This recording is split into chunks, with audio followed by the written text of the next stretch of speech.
Okay, I'm back. Sorry that it's taking this much. Hang on. Okay. If anyone's still in the chat, please let me know what the how it looks like, if it's choppy or anything. Also testing 1, 2, 3. Testing. Yeah, mic volume is a bit lower this time.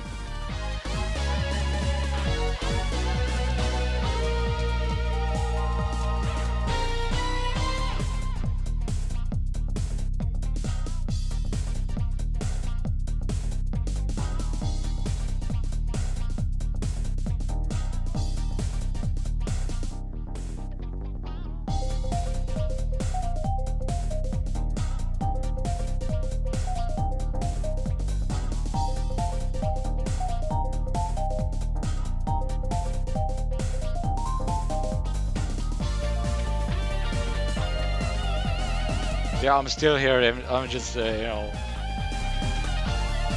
gonna try to open the stream and check how it looks.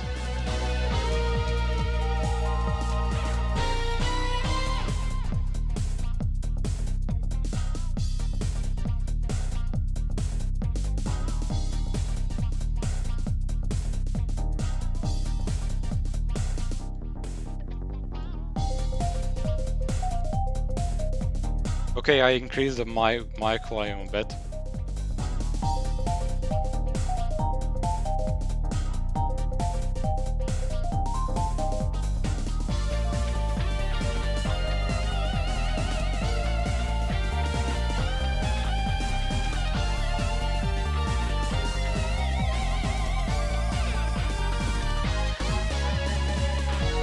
I guess it's good. Okay, good to know.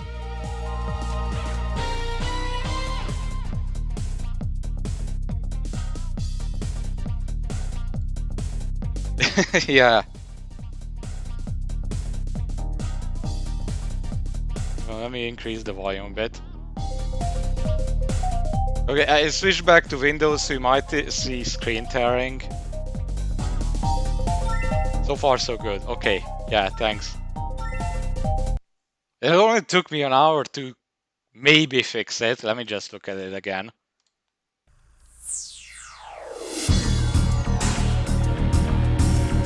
I guess it looks alright.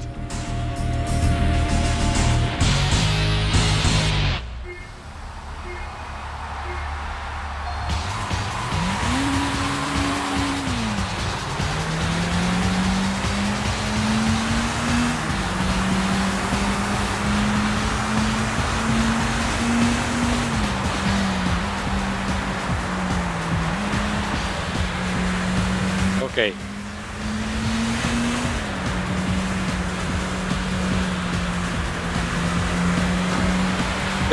Well, there goes the perfect race.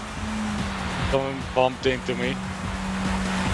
So yeah, even though if someone, you know, if other cars ram your car, then you lose money.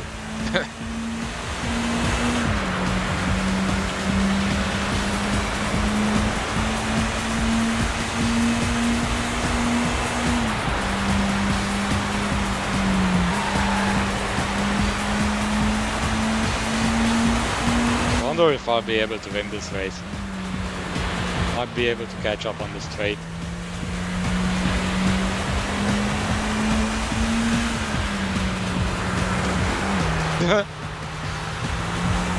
Or overtake them on the inside. Yeah, I think we're good now. Once I finish the race, I'm gonna look at the replay again to see how the game looks. I mean, how the stream looks, not how the game looks.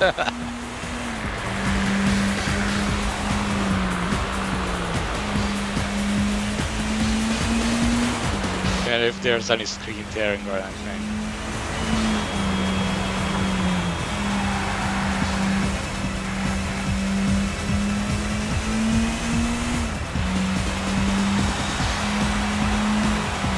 But yeah, it's funny that, you know, I did a test stream of this. The VOD is still online, and I should have done a longer test stream because then I would have noticed that after 2 minutes the encoding kinda, you know, overloads.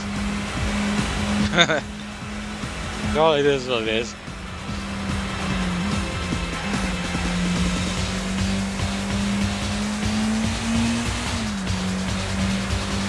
So yeah, I'm gonna complete this lap and then take a look at the replay for a bit, then see if I need to change something, but I'm hesitating to change any settings now. Because you know what they say, if it works, don't fix it.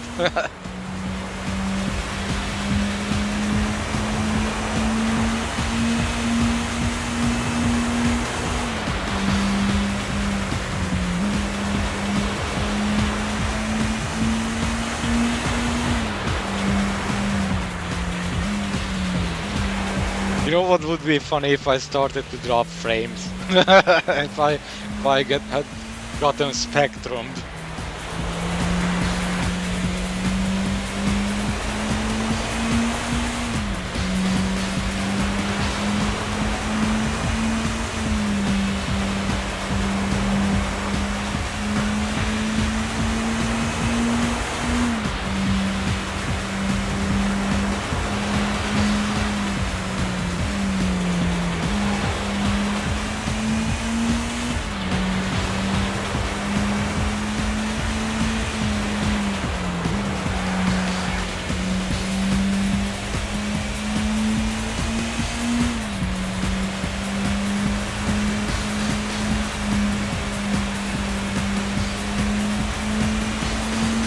Okay, easy race.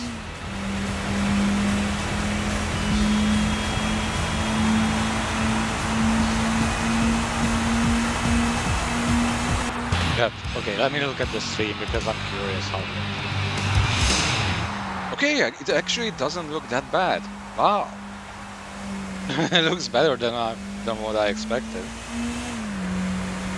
Let me just look at Discord because what I did was I switched to Windows, switched back to Windows, and you know that when I streamed Mafia, I used Windows and we had massive screen tearing, which I thought would be solved by switching over to Linux.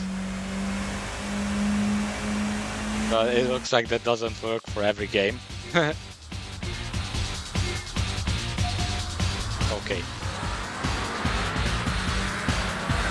So let me just... So I'm trying to set up my phone so it doesn't, like, you know...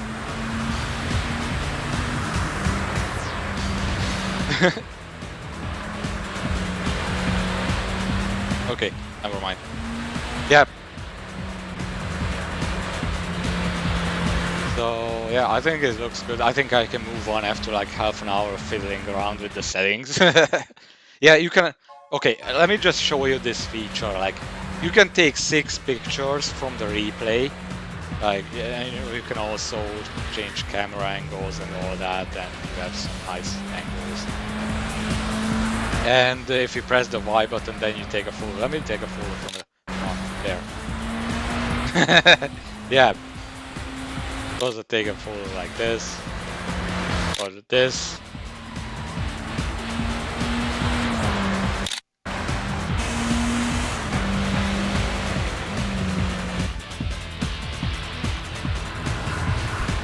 Wow. So yeah, this is a cool feature actually. That, you know, you can watch the replay and take photos, but you can't pause the replay and take a photo, so that's like out of the question. So yeah, once you've taken 6 photos, then you can't take any more. You can't take any more. So you just have to end the replay. And then you have to pick one of them that looks the best. What do you think, chat? What looks best? 1, 2, 3, 4, 5, or 6? 4, 5, or 6?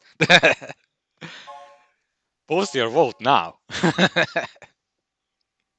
5. Of course, it's gotta be 5. Okay, I'll pick 5. I got 2 votes for that actually. Or 4. Damn it.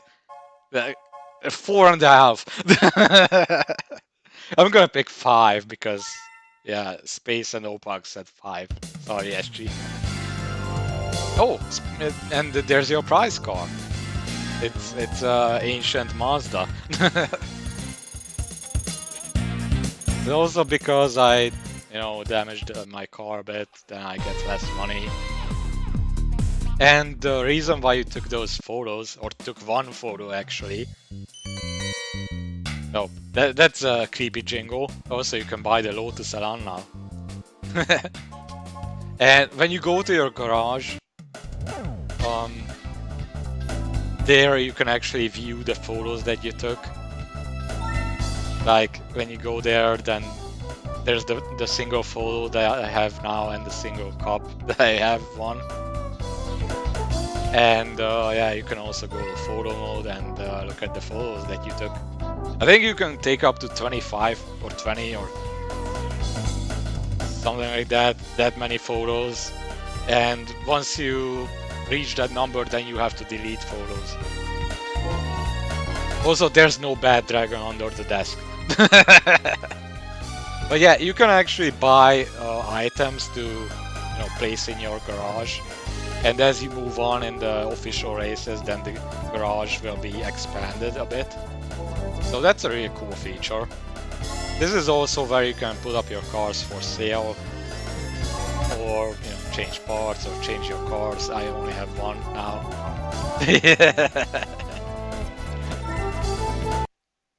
Yeah, you can go to the used parts shop, and that is where that is not where you buy the bad dragon toys. That is where you buy the stuff that you can put in your garage. Like this jack is fucking expensive, like 8,000. I can't even afford it.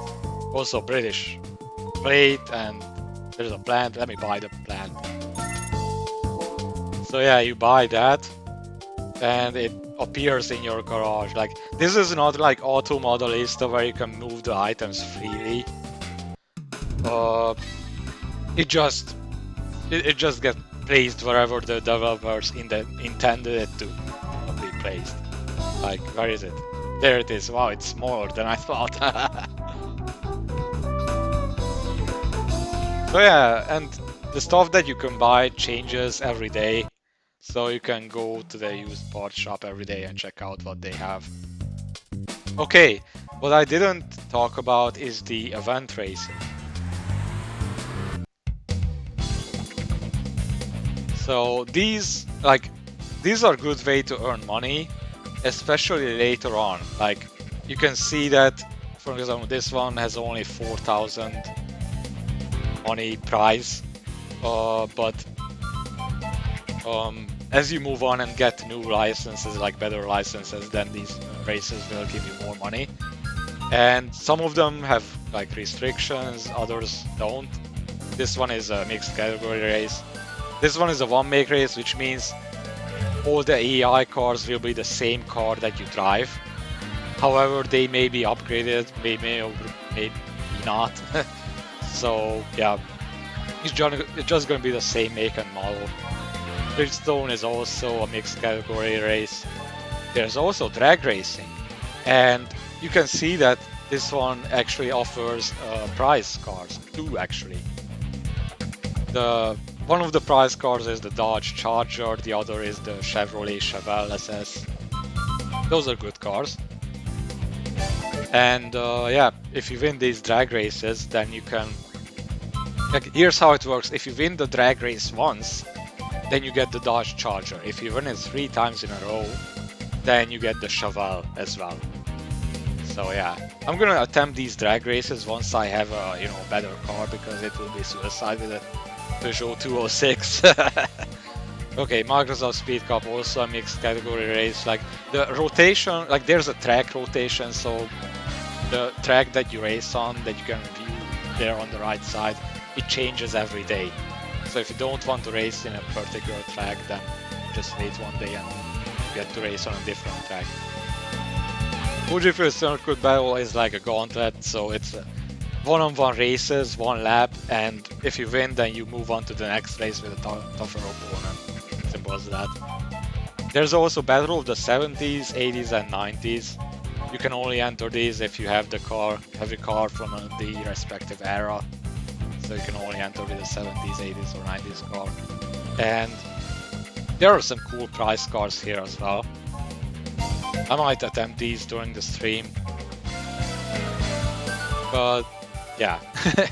There's also the Hot Hatch event. Unfortunately, this event is bugged. You can see that the prize car is a Renault Clio, and the special prize car is a Peugeot 205.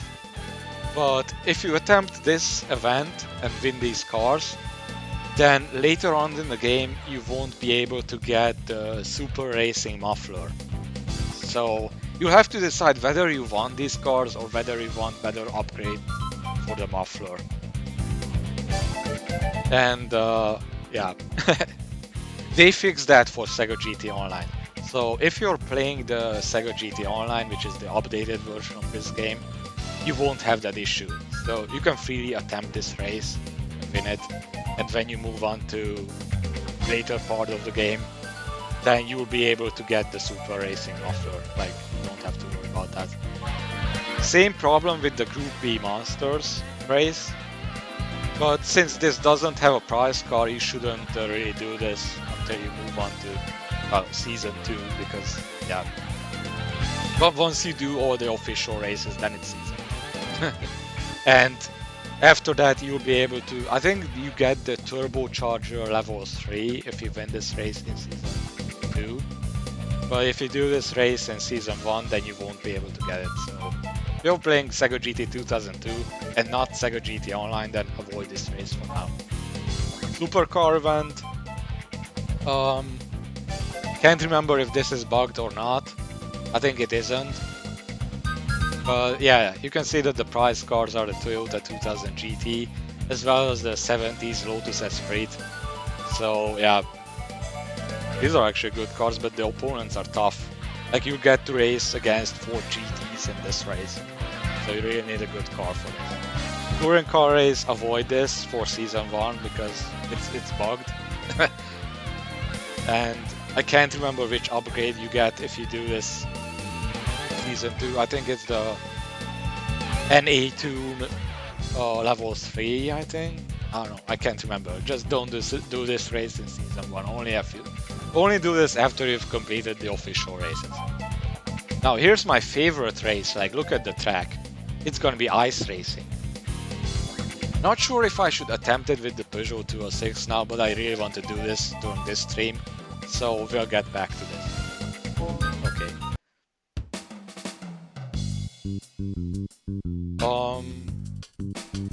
You know, also, one thing I forgot to mention, the difficulty of these races, the event races, depends on which license you have. Like, initially they're easy, so if you want to get the prize cars, then, yeah, ain't that the truth? So, if you want the prize cars, then you should do these event races while the AI is easy. I'm just gonna do the third official race before doing an event race. So we get these at least done, and I'll have some money for some upgrades.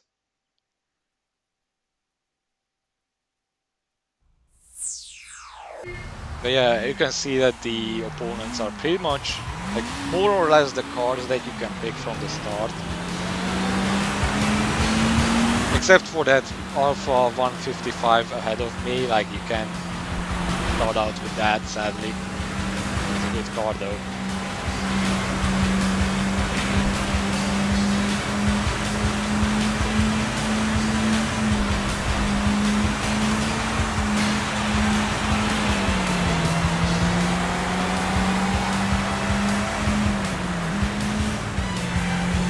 Yes, I actually wanted that to mention, so thank you for reminding me that, yeah, you can start out with the yellow Punto, but this is not Crew Best Challenge, so you shouldn't.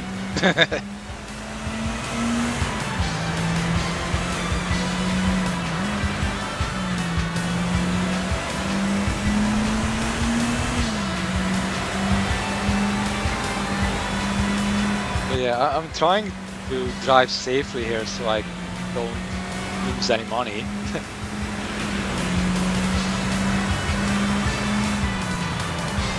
Also, you might be wondering how to get those special prizes, like that you've seen on the event races. You have to improve 3 positions at the end of the last lap. So yeah, since most races are 2 laps, that means when you start your second lap, you have to be at 4th place, and then you have to win race. But you can also, like, you know, fall back to 5th or 6th and come in 2nd or 3rd respectively, and then you also get the special prize card, so you don't necessarily have to win the race, which is interesting. What matters is that on your last lap you improve 3 positions.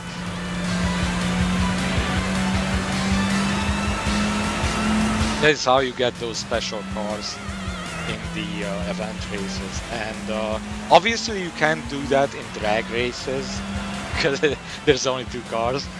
So in case of drag races, you have to just win 3 times consecutively.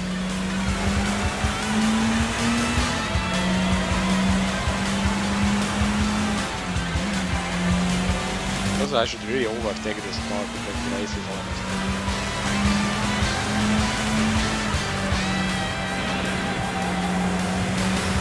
Damn it, I'm bumped. Ah, god damn it.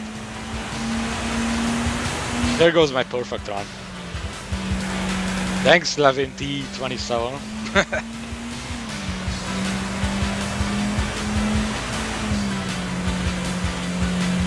So yeah, I've seen a speedrun of official races on YouTube, and what they did was, like, they got the I think they started out with the Peugeot 206 because then they won't waste any money upgrading, won't waste any time upgrading the other cars. And then they, like, you know, won all the races, and then they bought the Ford GT concept and then did the rest of the races with that, which is like probably the most overpowered car in the game. Sadly, the 155, as you can see, it's not the DTM version. Sadly not in the game. That would be amazing if it were. Okay, now I'm gonna waste my time taking pictures. Let's go.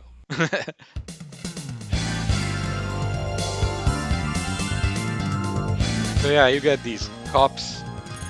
Take picture to be English, what? Yeah, the text take picture or whatever it was fixed in Sega GT Online. So it's like they changed the text to take a picture. Yes, I mentioned the English. So yeah, the next one is a license test. All the license tests in this game are timed laps with a specific car. So they're not even like, you know, Gran Turismo's license tests that actually, you know, have often a mini-game-ish aspect to them. No, these are just time laps, just like they were in Sega GT on Dreamcast. But I'm gonna upgrade my car first. Also, I can buy a new car if I wanted to, if I had the money for it. So what should I buy?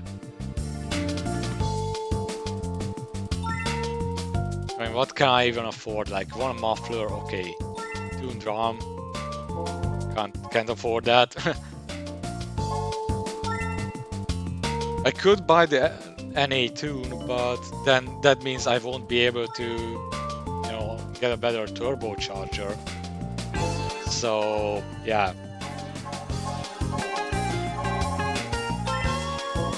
Weight reduction, well, how much does it cost? 5,000. I don't think I have many options here. Like, getting the sports tires, I don't think it would do much.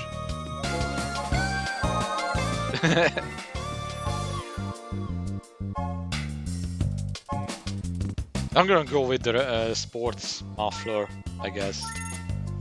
And yeah, I feel like, yeah, I don't have money for the suspension. Yeah, I mentioned the damage system. Like, you can bring up this screen if you press the right trigger, And there you can view the stats and upgrades of your car, also the damage, if there's any. Like eventually the tires lose grip or engine starts to wear and all that. Yeah, but you can also buy used parts. But these are like, you know, pre-damaged for you, so to say. Like, you know, you can find suspensions here and get a hard suspension for only 500 credits, or a semi-racing suspension for 800. But yeah, if I buy this, it's probably gonna be like yellow, like damage to yellow level, which is like, you know, medium damage. You can also buy brakes. Also, one thing that, you know, you can actually refresh this and you get different parts. Obviously, the more expensive ones are in better shape, but this is, you know, kind of a nice feature. So, I don't know, maybe I should invest into suspension. Wow, I could actually get one for 1,500. Okay, let's buy it. Now, if I check it, it's not really damaged that much as I was expecting. Okay, cool. It's only green, not yellow. So that's a cheap way to get parts that are used, but you know.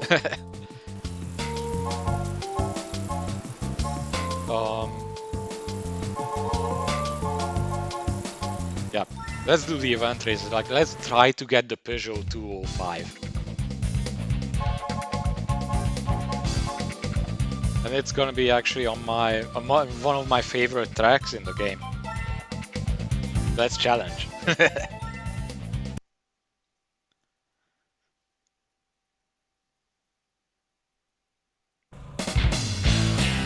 So you can see that the opponents are kind of tough looking. But I think at this point they are still stock. So I should be able to do this.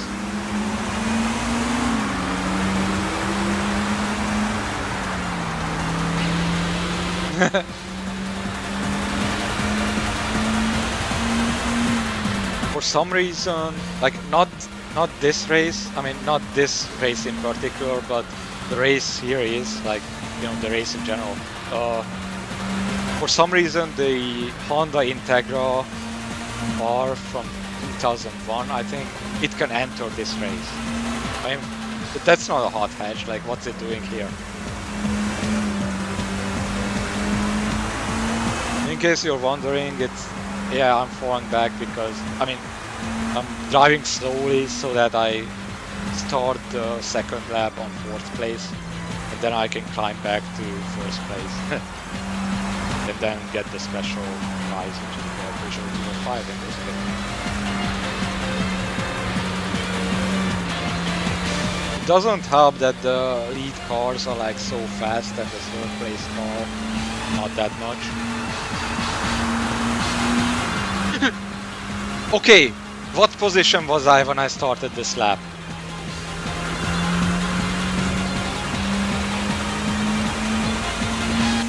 I was 3rd. Fuck. Never mind, I'm gonna finish this race.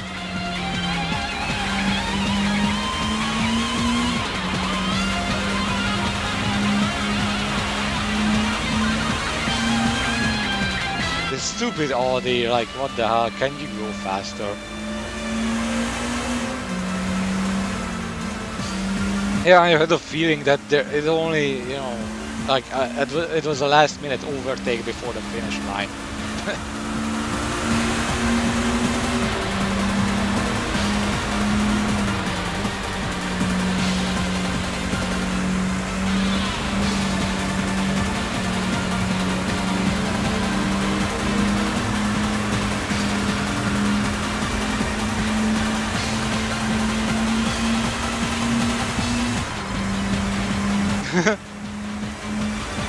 Well, the AI opponents are like, they get tougher as you get more licenses. So it won't be as easy. Like, even if you get your first license, then you can notice that difficulty increase. And you have to upgrade your car at all costs. Yeah, I'm not gonna check the replay. I saw that I was P3 when I started the second lap. So yeah, that is how you get the Clio. In fact, I'm gonna switch to the Clio.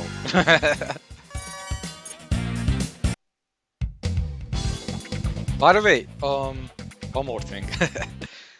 There is actually a glitch in this game, but sadly I don't have the money to show it. But you noticed how, like, there's a glitch in this version of the game that was fixed in Sega GT Online, so don't even try it and that one. But in this version of the game, if you have exactly as much money as a part costs, then it won't subtract the amount. So if you have exactly 5,000 credits, then you get free parts. Or in this case, at least.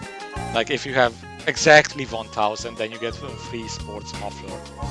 Or if you have like, like in this, if you have like exactly 10,000 credits and you buy this, then you will still have 10,000 credits and you buy the part as well. Like you keep the money. So yeah, but since I have 3,332 credits, I can't show this now. Okay, anyway, I'm gonna switch over to the Clio because it's statistically superior. But I don't think it's mid-engine in this game. Is it? Oh, it is. Wow. My bad. Yeah. Well, not 250 horsepower, but close enough.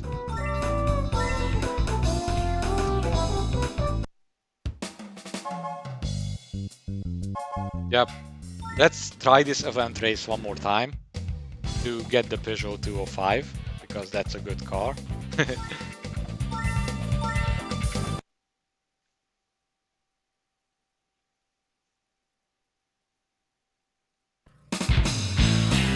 So yeah, you can see they're right there, also two Integras. Like those are not hot hatches, what the hell?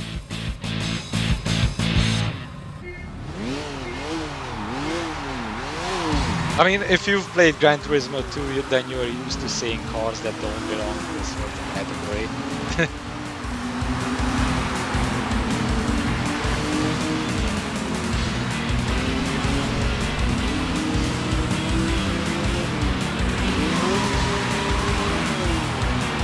Come on! It's like, this is the annoying when it comes to getting the special prizes, is that if the lead cars are like too fast and the third place car is like not that fast, then it adds an extra challenge that you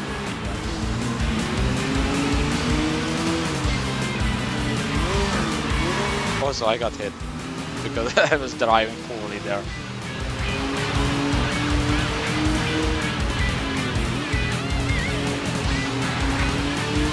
By the way, by default there's a traction control system that is on, but I have it turned off. That is why you can see me like sometimes over revving. If you have that enabled, then like you won't experience that, but also the handling of the car is like a bit more arcadey, I guess, if you have that on.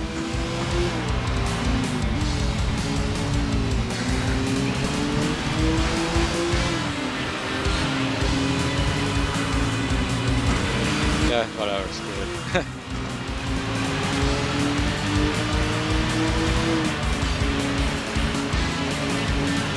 But yeah, I really like this game. I played this game a lot, and it was actually my first, GT-like game on Xbox.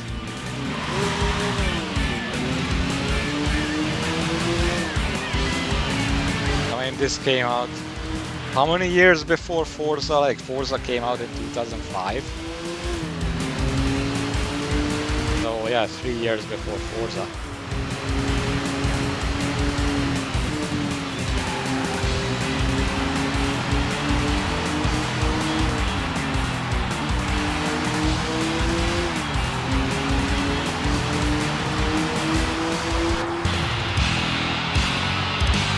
So yeah, you can see that, the other cars didn't even have a chance.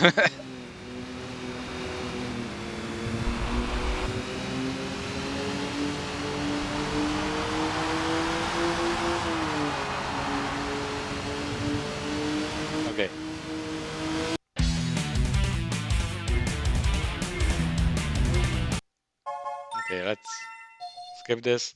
And yeah, as you can see, we got our... No, wait for it. There it is. Nice, Peugeot 205 is mine. Sadly, it's not, you know, the actual Group A rally car, but close enough, I guess.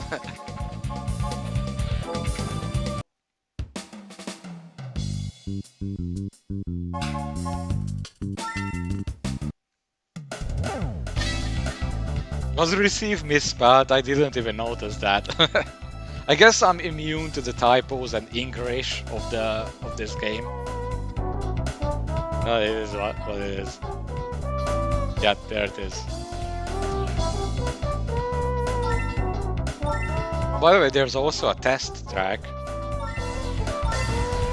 that they, you know, in this game is just there, but in Sega GT Online, then you actually, it's actually used for the gathering mode where you can, you know, do all kinds of mini games to earn prize cards. I'll be streaming Sega GT Online next time, so you'll be able to see the differences.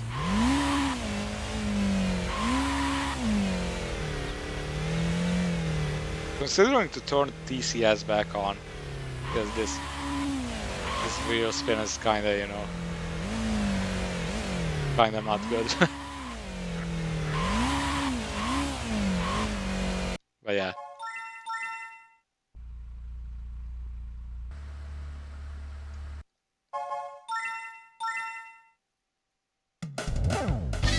Yeah, I might commission highlights of this. I'll just have to see. Like, I really wanted to, you know, edit the highlights on Twitch itself. But now that the VOD is like in 10 pieces, that's not gonna be an option. So, yeah. It is what it is. We'll see about that. If, you know. But, yeah, if I'm gonna commission highlights for this, then I definitely want them together. Because it makes sense to have GT 2002 and online in the same video. Yeah, what did I want to do? Turn TCS back on. Now, unfortunately, to bring up the options, you have to go back to the main menu. But let me just save my progress first, just to be sure. Oh yeah, there's my other save file.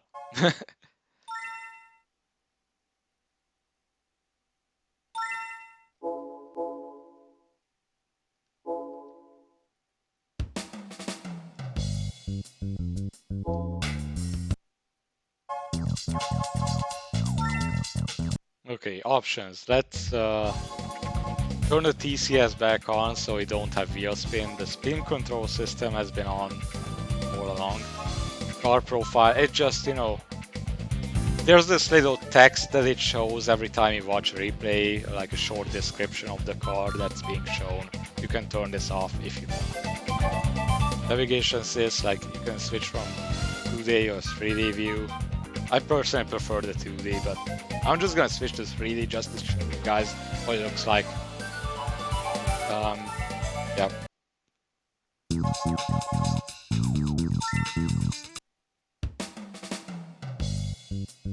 Okay, next thing that I'm gonna do is to do the license test. Now, it's always a, you know, pre-selected car on a pre-selected track, and it's only a time lapse, so yeah. Simple as that. C for cock.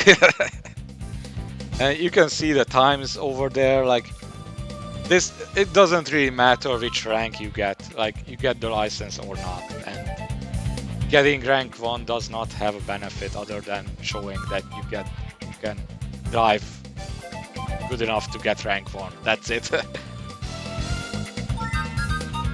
I think it's gonna be rank 2 or 3 now that I'm gonna, you know, this attempt is gonna be that. I just, you know, I'm not feeling confident enough to try rank 1. Or I mean, not feeling confident enough to, you know, be be able to do that. But yeah, you can see that on the right side there's this damage gauge, which also goes down if you like drive off track. Also, you can see how different the 3D map looks on the left side.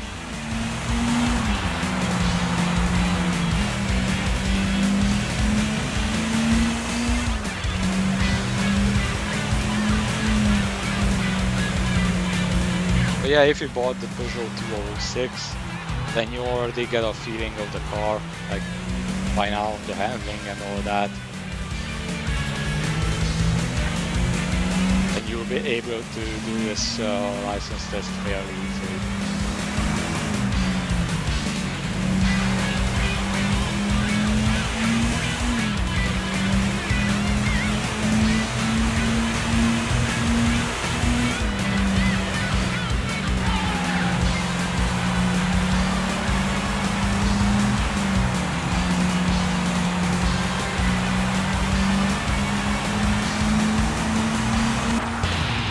Okay, which rank was this?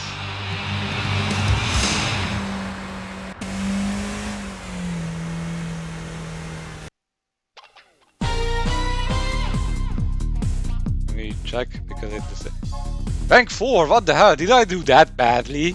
Wow. You know what? I don't like this. Like I said, I would get 2 or 3, so let me just reattempt this.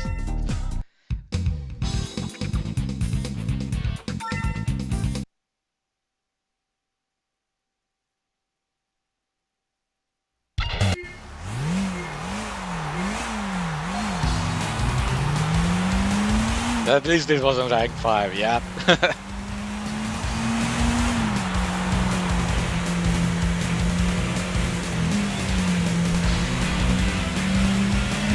Yeah, you can see that if you drive too aggressively, then the gauge goes down.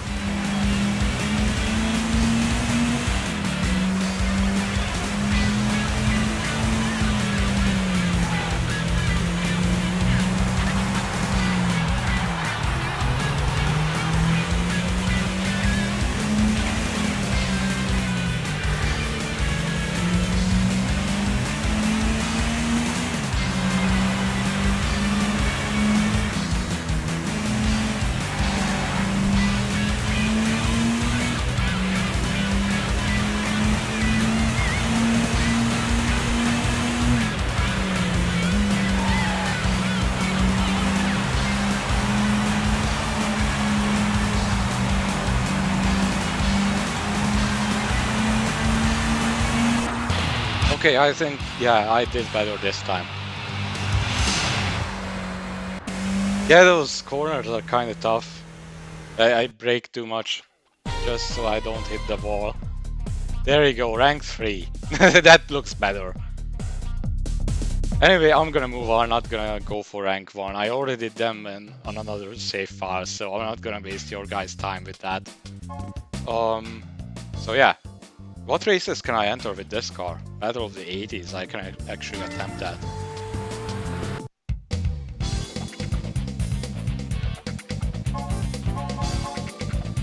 But I'm not sure if I should go in with a stock car. Maybe I should buy something that's... Wait a second, I'm gonna try to do the glitch. I just have to lower my money to exactly 5,000, and I think I should find a way to do that. The problem is that I can't find an item that's like ends with 4, because all of these like end with 5.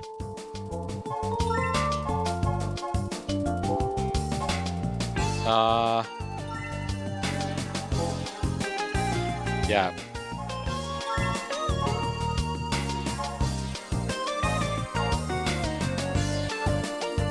I mean, if I buy this, then... And look, see what the problem is, right? Like, I buy this. And I'm gonna have 5,004 credits.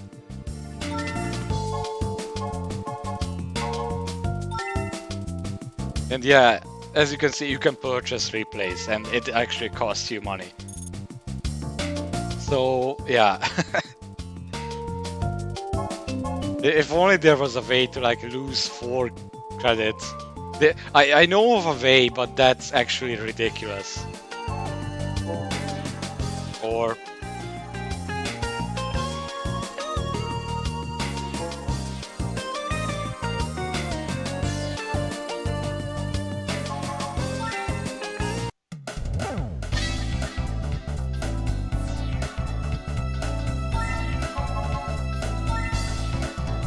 wait, I can actually just sell my car for like, you know, an amount of money that ends with 6.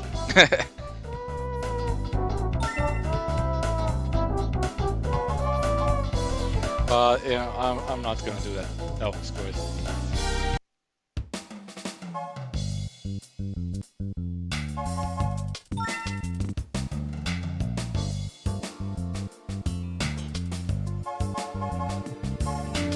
What should I buy? Let's reduce the weight a bit. Look, total money 4.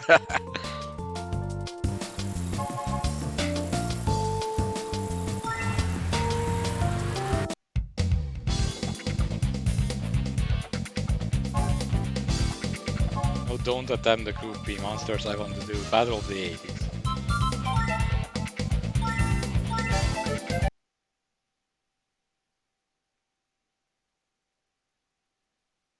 So I'm gonna do a few more races and then try to do the ice race, because that looks really amazing. And then move on to Chronicle mode. So that's the plan for today.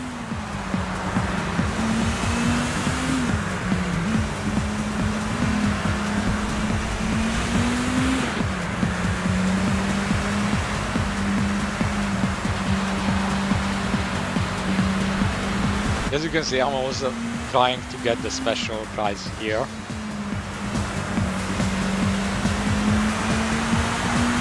By, you know, not you know, overtaking the first 3 cars.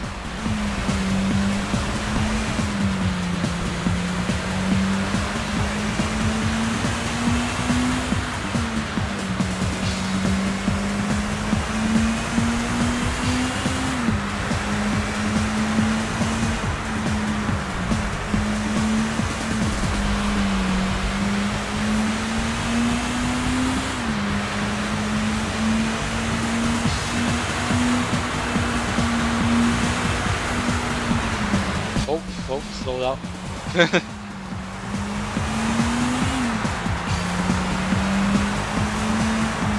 I mean, I could just overtake all of them and wait for them before the finish line, but I don't know, that would be more effort because of having to speed up at the right time, so I don't waste any time. So I'm just gonna drive carefully on the first lap.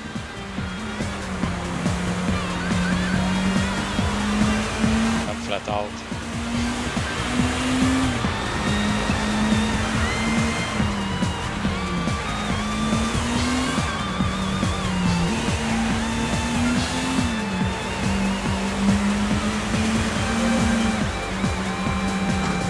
Look, what the hell?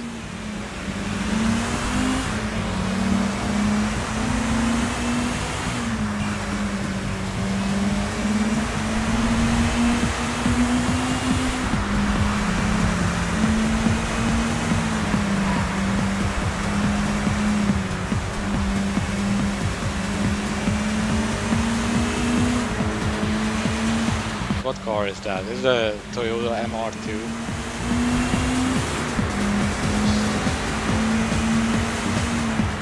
Wasn't paying attention to the, you know, the screen that shows the gap between the cars. Especially if it shows for a split second. Also, I hit him. Never mind. Also hit the wall.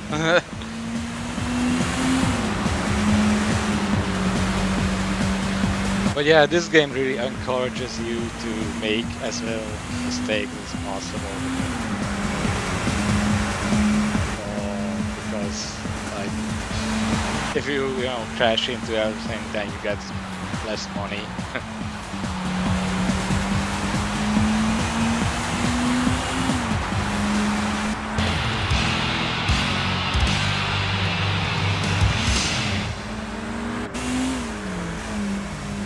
Oh yeah, it was a Mitsubishi Starion, okay. And Renault 5 Turbo.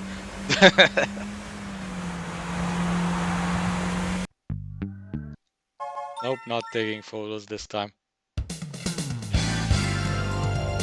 Okay, so the prize card that you get here is the Nissan Mid 4. Interesting car. And the special prize is the 80s Toyota Supra.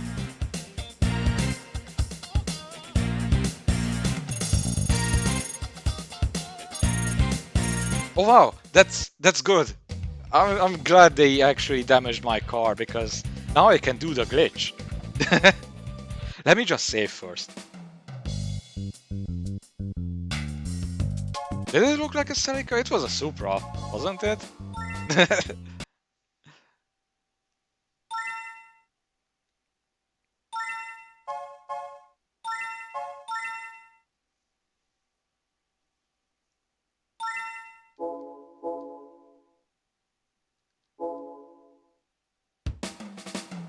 Was it? Am I stupid? What the hell? What did I get?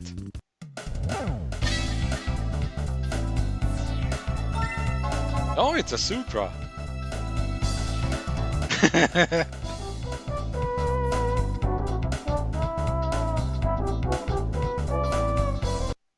Not sure. I mean, the car that you mean is it might be in the game. I can't remember. Let me just check. I think it's in the game. There it is. This is the car that you meant. And yeah, it does look similar to that other Supra. Oh, not this one. Yeah, I can't show them side by side because because unfortunately the car dealership doesn't show every car that's in the game. Like some of them are not selectable here or not for sale. So yeah, but anyway, this game has an impressive amount of cars, like over 120 cars, which is pretty impressive. Yeah, what I got is the Mark III Supra. Oh, what did I want to do? Oh yeah, do the glitch, yes.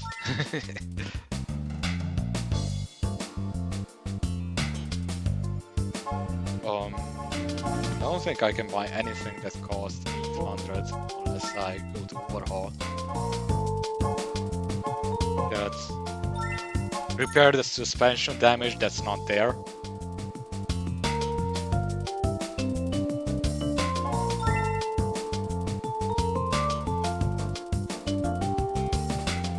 And I don't know, do you have anything for sale for 20 credits? Probably just replace.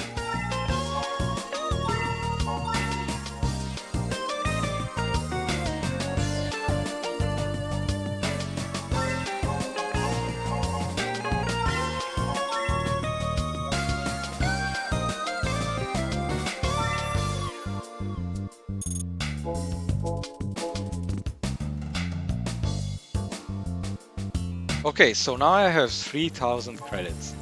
That means I can buy any part for free that costs exactly that amount of money. So 3000, 3000. And I have the Sports 2 muffler. And what else? Drum, I think, yeah, it's 5000. The hard suspension is 2000. Sports tires are also 3000, so let's get them. 5-finger discount. Now for the intercooler, that's not gonna be. Yeah. But yeah, this is how you get free parts. If you have exactly the amount of money that it costs. Yeah. This glitch was fixed in Sega GT Online, so don't try it. It's gonna subtract the money. sports tire. I already got it. I already bought the sports tire. Yeah, there it is. So, what should I do next? Let's do one more event race and maybe attempt the ice race, because Peugeot 205 might be an interesting car to buy it, or get some money and upgrade my car a bit more. Let's try this race because it's an oval track and it should be easy, right?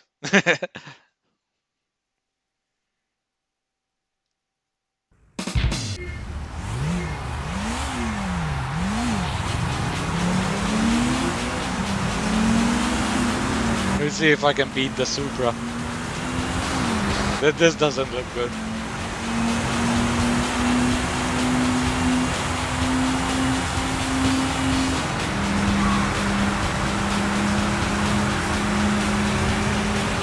Oh boy.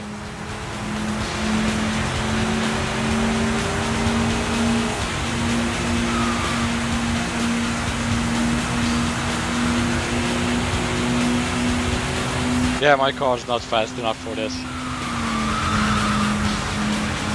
Especially if I have to brake before the finish.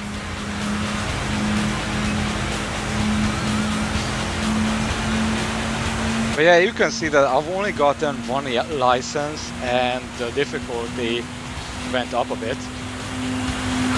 Like you wouldn't have gotten this, these opponents if you had done the race before getting the license.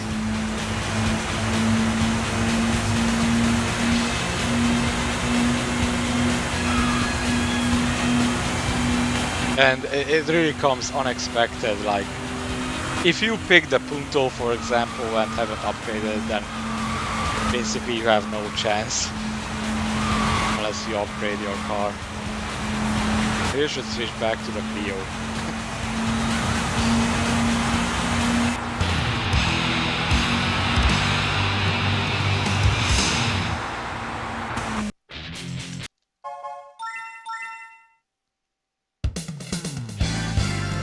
Yep, second place. Bob.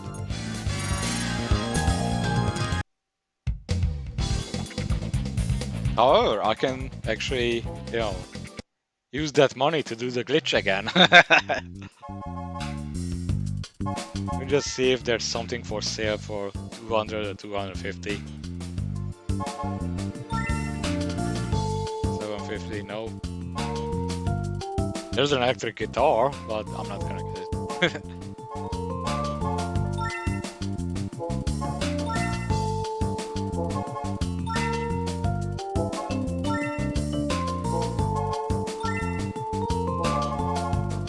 Okay, how should I do this?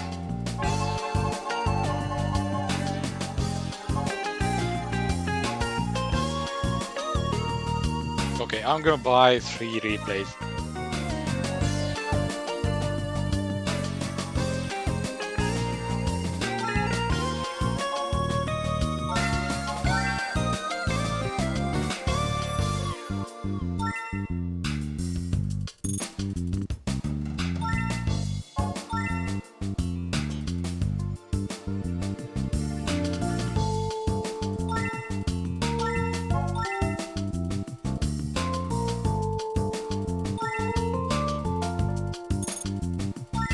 No. Fuck. I almost bought it.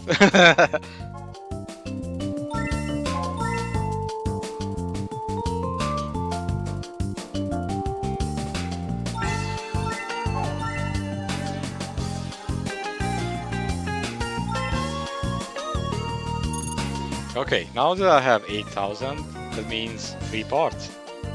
By the way, this doesn't work with cars. So if you have 13,000 credits, then you won't be able to get a free Peugeot 206.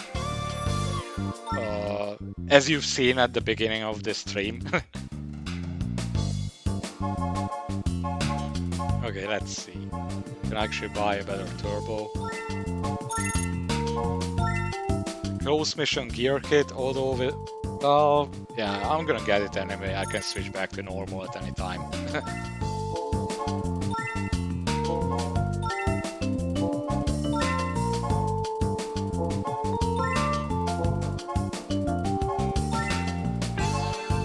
Okay, so what I'm gonna do here is buy something for 3,000. Then I'll be able to get the 5,000 parts.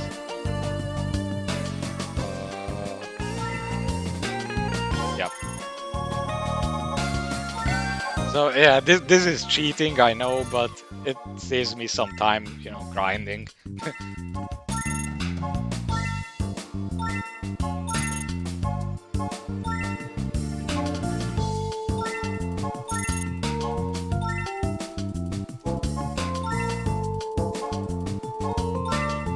Also get the high gear kit, like I can switch between these at any time. I won't be able to get this for now, but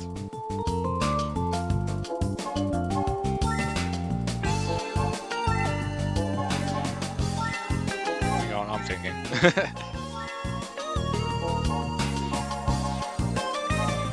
I'd actually get the Sports 2 intercooler if I buy this and then this.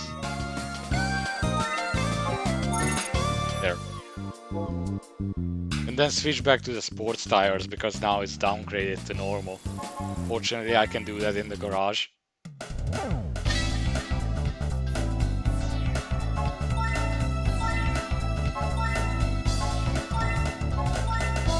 Also, gear kit, it really depends on which race you go. Like for the oval track that I drove on, then their high gear kit would have been beneficial. I'm just gonna switch to close mission because it provides better acceleration. Tuning is not that detailed.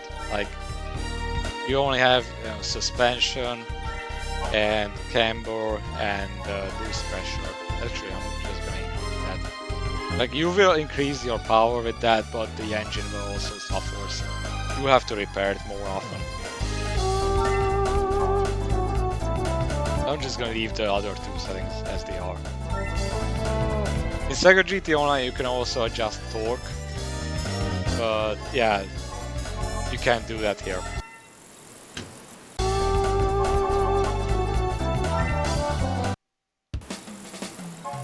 And yep, let's try that race again. Which one was it? Oh, it was this race, but now it's on a different track.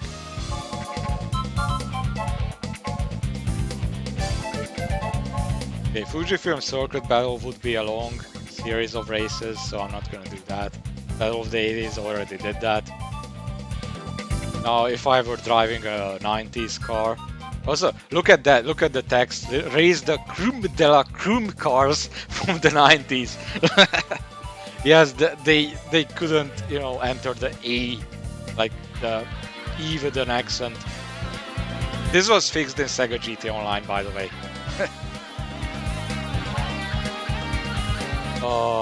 Yeah. You know what? I'm gonna try this race. Close mission, turbo step 1, weight reduction step 2, intercooler step 2, so... Although the brakes kinda, they're still stock. I'm gonna need braking power for that. Let me just buy better brakes and do the ice racing.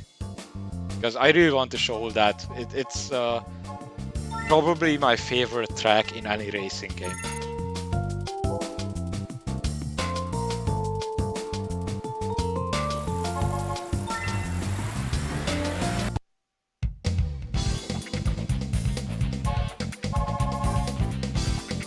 Alright, let's do this. So this is gonna be a one-on-one race. Ice rally, but yeah, you will see. I'm gonna shut up for now and you guys just enjoy the race. That was a cool opponent. Let's see how it goes.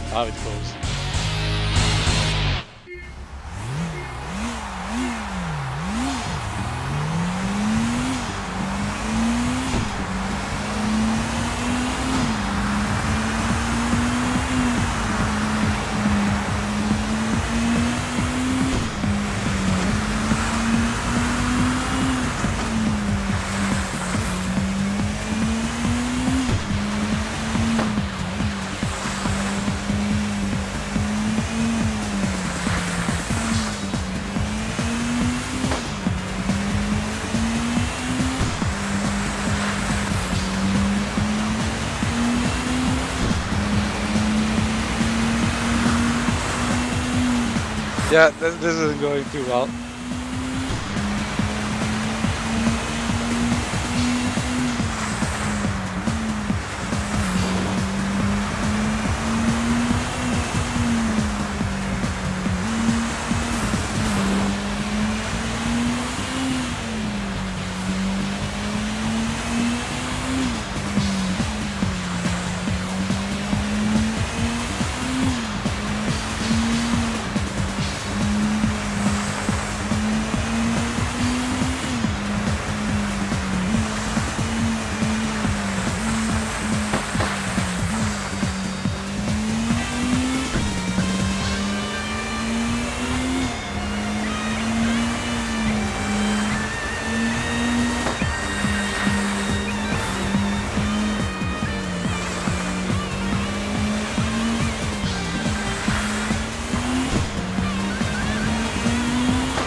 Come on.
Yep. Also, hey, Zodiac, how's it going? Oh, fuck. But yeah, this is the longest track in the game. I'm really surprised that they actually added. Oh, he's gonna overtake. No, okay. That they actually added this track to the game. Like, it's a complete ice rally track in a GT game.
What the fuck?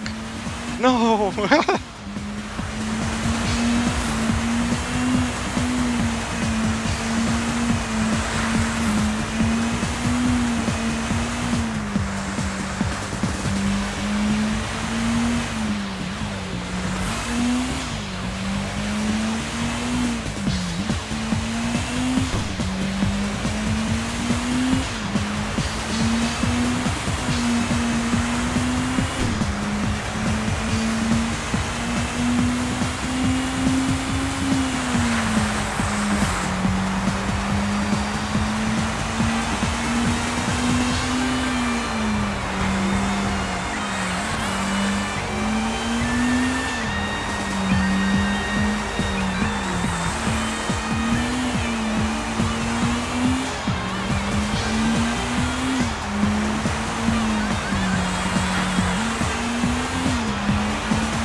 Don't mess up before the finish line. There we go. Yes. Look, it took me 7 minutes, almost 7 minutes to complete this track. And yeah, while clowning around, but at least I beat this Impreza. No, this is actually, this is a good track. It's just very challenging and you need a good car for this. So, no, it's actually my favorite track in any racing game. And yeah, doing this without damage, like without hitting anything, is really a test of skill. And also you need a good car for this. I mean, yeah, it's still shorter than that. But yeah, let me just take a few photos because the setting's really nice.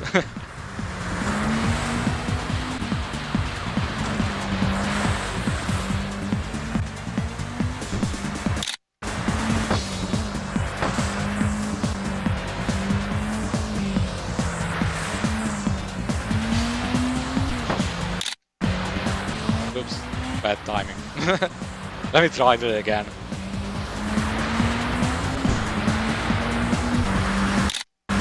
Okay, kinda good timing. Unfortunately, like I said, I can't pause and take screenshots. There.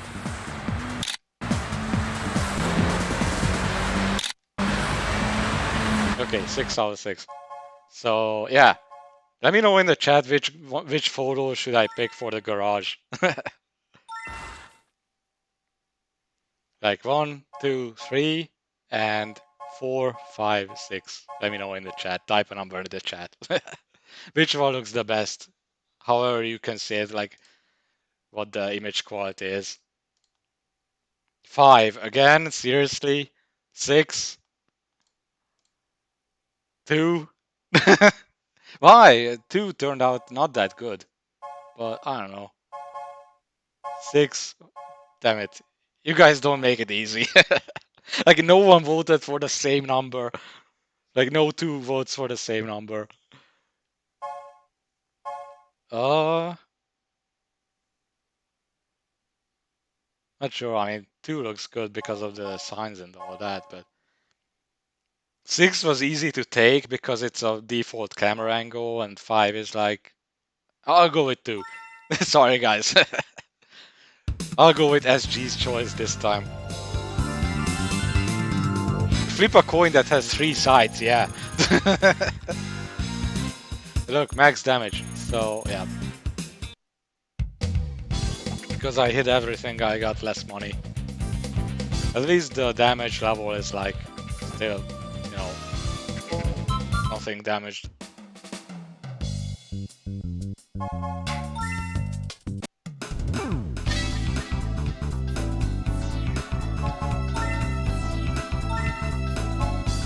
Yep, there's the full. Okay, actually it didn't turn out that bad. So yeah, good choice, SG. I can't zoom in any further. Like there's no option for that.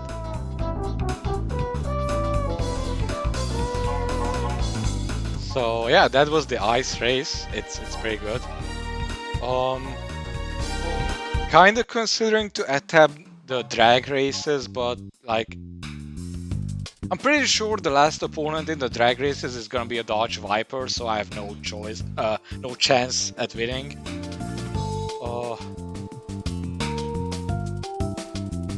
I don't know.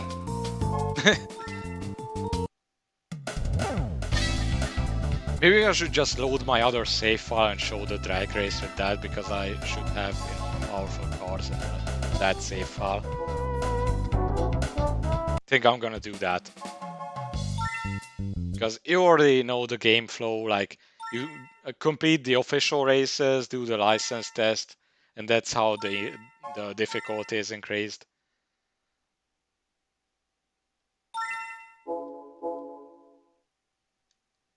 So yeah, let me just load my other save file. And yes, by the way, the Opel Astra Coupe Turbo is in this game, but it's not in Sega GT Online, because they removed the two Opel cars that were in Sega GT 2002, probably because of licensing issues. But if you look closely now at the background of this screen, you can see a text above load that says Holzer OPC, Opel Performance Center.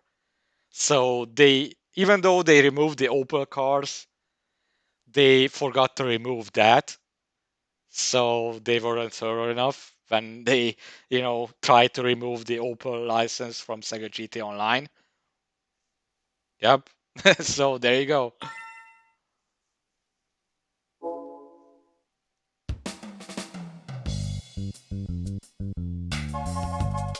But yeah, speaking of Opel cars, let me just show you guys what cars there are. Why did I go to the garage? Also, if you're curious about a particular car, if it's in the game, then let me know now. Because now would be a good time to look at the cars that are in this game. So yeah, I was talking about Opel. We have the Speedster, a really nice car. I like it. I wouldn't mind owning one of these in real life. Also known as the Vauxhall VX 220. And there's the Astra Coupe, like I mentioned. Sadly, there are no Lada cars. However, there's a particular car that I used to think it kind of looked like a Lada, and let me show you which car that is. It's this one. Like it's blocky and all that, and it kind of looks like one of those semi-newer Ladas from the 90s. From the rear, that is. Like there was some Lada model that kind of looked like this. But yeah, I really like this car. It's it's so blocky and angular and stylish, and I love it. Also, there are different colors to choose from. And this is where I got my name from, actually. One of the reasons, that is. So yeah, this is a good car. Also, you can see these key icons below the price of the car. It means that you own the car.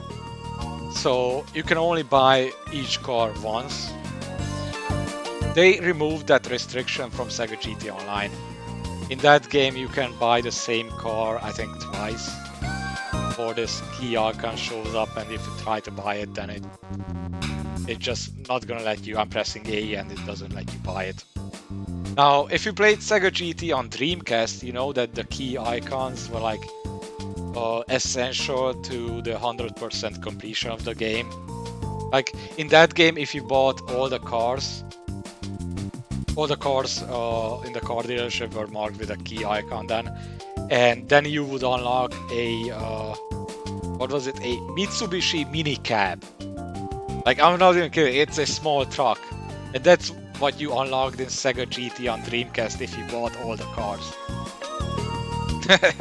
So that was the interesting secret. But sadly, in this game, if you buy all the cars, then you don't get anything. Yeah, pretty much the Mitsubishi minicab in Sega GT is pretty much the Daihatsu midget. Kind of. Okay, any other cars that you wanna see? Like, any other brands or any cars that you're curious if they're in the game. In the meantime, I'm gonna look at Chevrolet. Look, there's the Corvette, and there's the Corvette that's like the bane of my existence in Forza 1.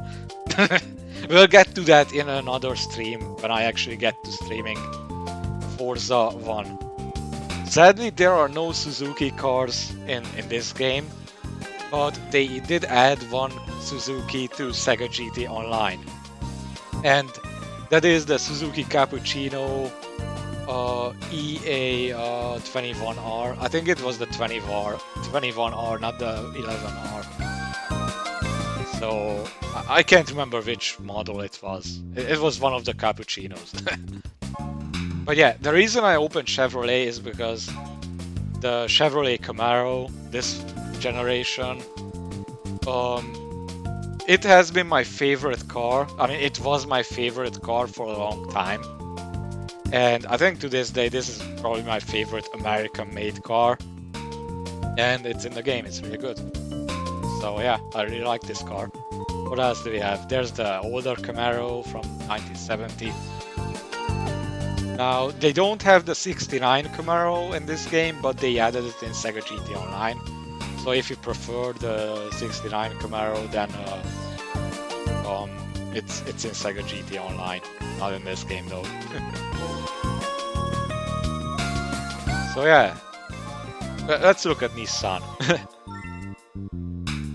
We have a bunch of Skylines, and the first one is actually the Skyline R34. Pretty good car. It's I'm sure it's the favorite of some people who are watching this. I'll get to the Mustangs in a bit. But yeah, we have different Skylines. Like there's different generations. R33, 32.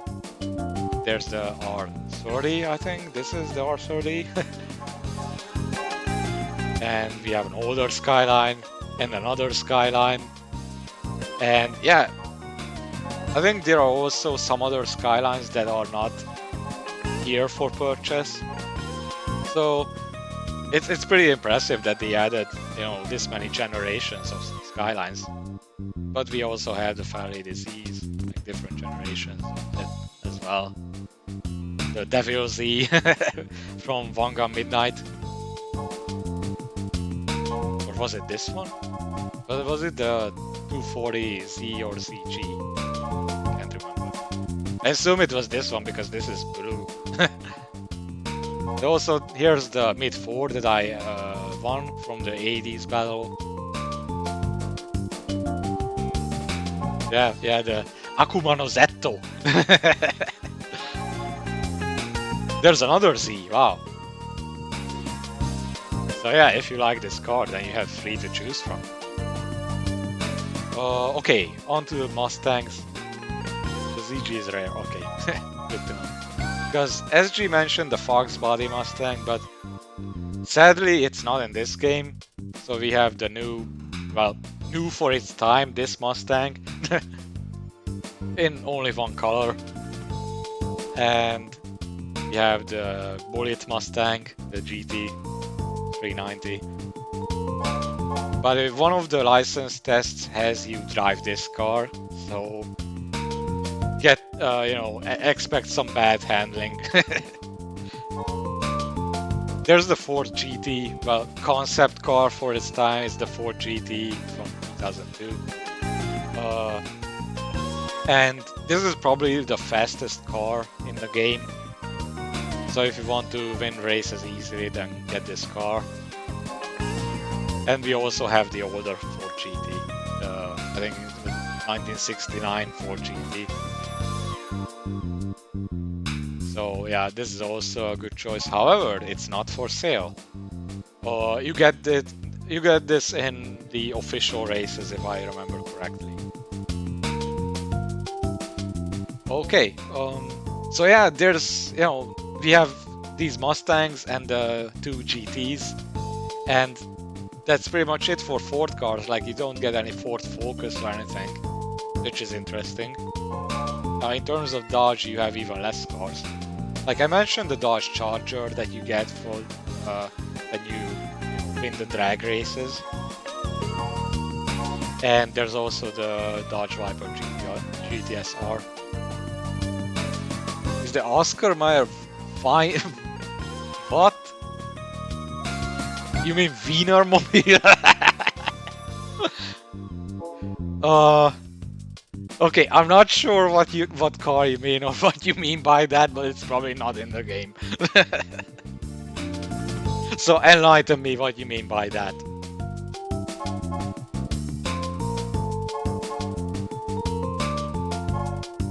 In the meantime, I'm gonna, just show Opax this nice yellow Punto from Rube's challenge. Look at it. Yeah, as I said at the beginning of the stream, this is one of the starter cars. So you can actually start the game with this, but you should. There are the Fiat Barchetta and the Fiat Coupe. And also this. This is also a prize car from the official races.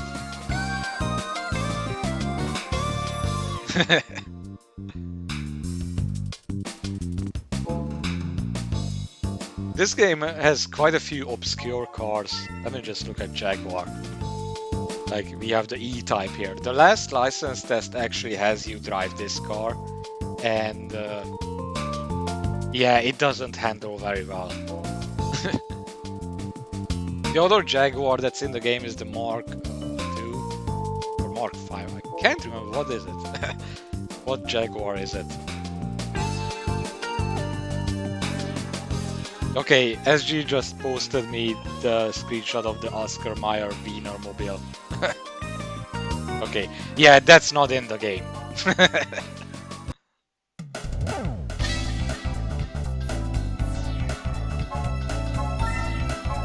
But yeah, some of these cars, again, you can only view it from here. Also, there's a Fiat that wasn't in the dealership, the Abarth 131.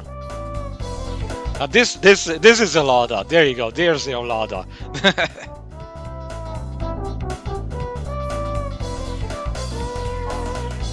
Okay, moving on. There's another Skyline that you get from the official races.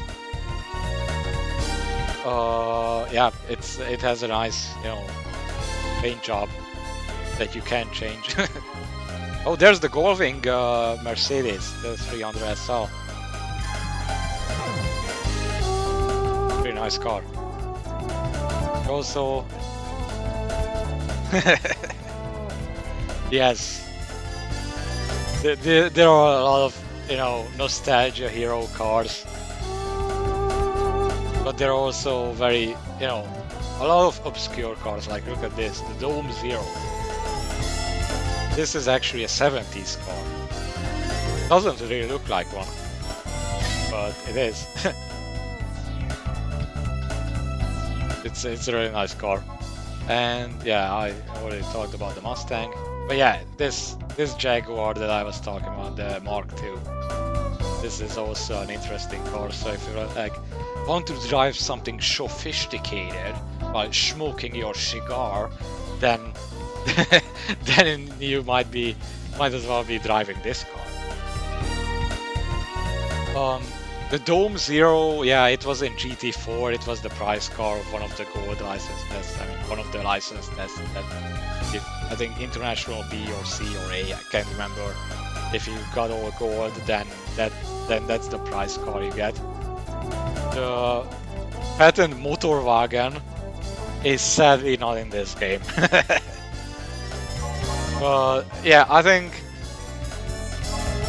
yeah, this is, I don't know, maybe this is the oldest car in the game, or the Mercedes, this one, not sure. I think this is the oldest car in the game. Is there a DSG hover-round? No, the Gremlin hover-round is sadly not in this game. Here's an interesting car. This is a... For a long time, I didn't even know what make this car was. Like, it only listed as Tipo 33/2 Stradale. It's actually an Alfa Romeo, but it's an interesting car. say the least. And for some reason you can enter the supercar event with this. It's a pretty light car and all that, but if you do the supercar races later on, then you have no chance of winning with this one. So yeah, mid 4, I already have this on my other save file, Supra. We got this early on in the game.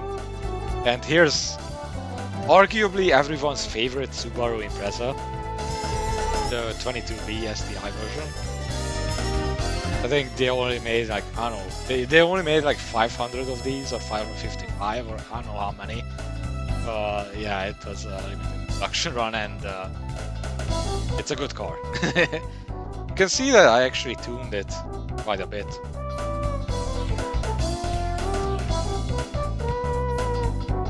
Your second favorite? What's your first favorite Impreza?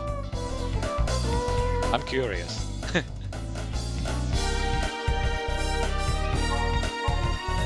Just select this one. The game also has your first favorite.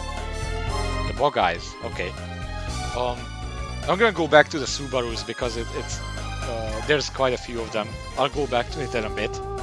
Just let me finish this list. There's the Ford GT, the Toyota 2000 GT, which was, Japan's first supercar, and for that reason it can actually enter the supercar event. Imagine competing with this against the Ford GT. You actually can do that, but you can't compete pretty much. So yeah, for some reason you can enter the supercar event with this car. Even if you tune it to the max, there's like, you're not gonna win races, at least not the supercar races with this. There's the Esprit, yeah, this can also enter the supercar event. Nice blocky design, I love it. I love these blocky angular cars from the late 70s and 80s. Okay, an RX-7, there's a bunch of these as well. There's a Super 7, and this car is very OP. Let me just show you.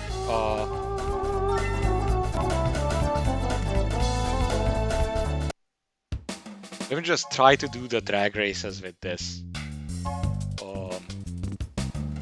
See how it works out. And then I'll go back to the Subarus, I swear, after I lose the drag races.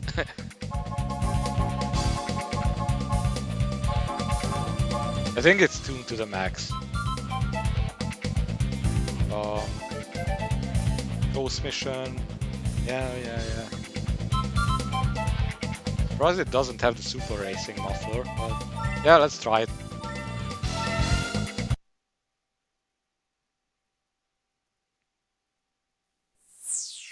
So yeah, first opponent in the drag race is an NSX versus Japan's first supercar.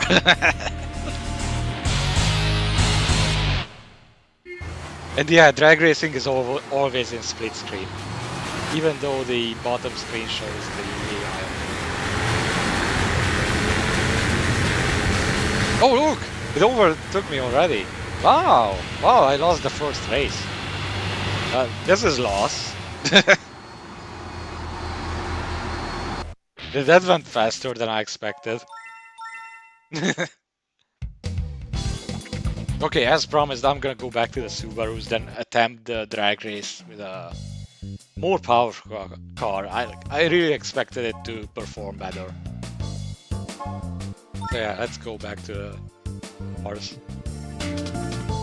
And yeah, Subaru, and we have this. Yep, we have this in the game.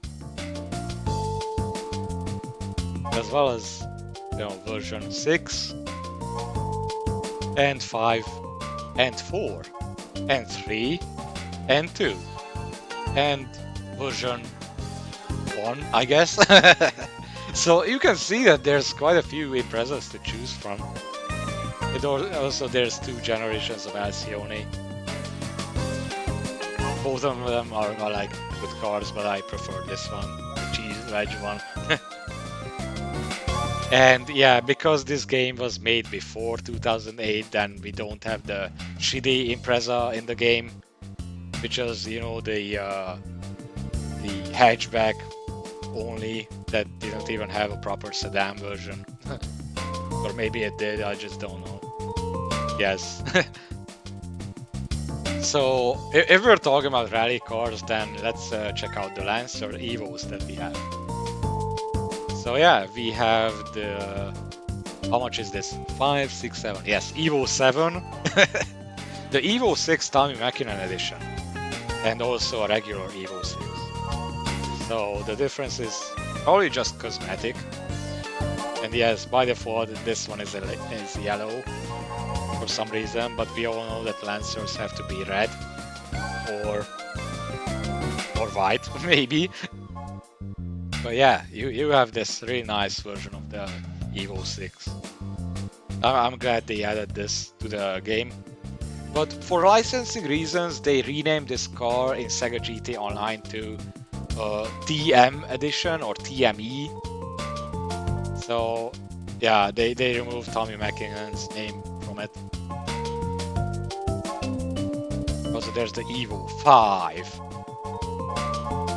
And the 4 and 3 and 2 and 1. But there's also Lancer GSR without the Evo. Not the Tommy Wiseau edition, the Tommy Mäkinen edition. So, okay. Oh, he moved to the... Tommy Mäkinen moved to Subaru in those seasons, and then he retired after. Okay, that might explain why it's not, you know, his name is not there. Anyway, we have the Starion 4-wheel drive rally car. If you're attempting the Group B races, then this is the best car to pick. But I don't think you can get it. Like, you actually have to win the Group B races to get this car.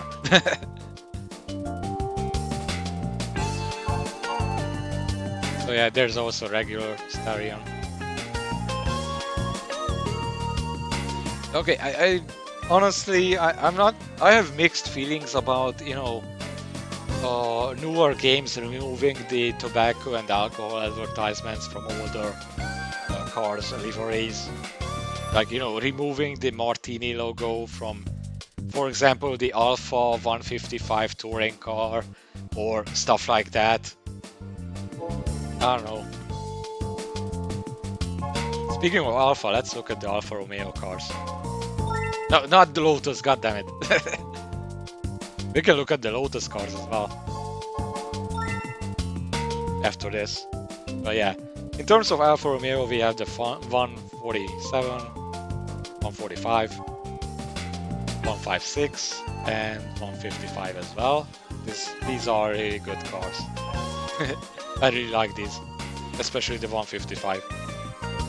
And these are also cars that you can, you know, enter the touring car race as well as the Battle of 90s race. So yeah, very practical. This one can also only enter the touring car race. Also, we have the Giulia Sprint GTA, and yeah, the other Alfa Romeo that's not listed here, I already showed it. It was the Tipo 33/5 Stradale. Okay, let's you know, look at the Lotus cars. There's the Elise. There's how do you even pronounce this? Exige? I never knew how to pronounce this. Let me know in the chat.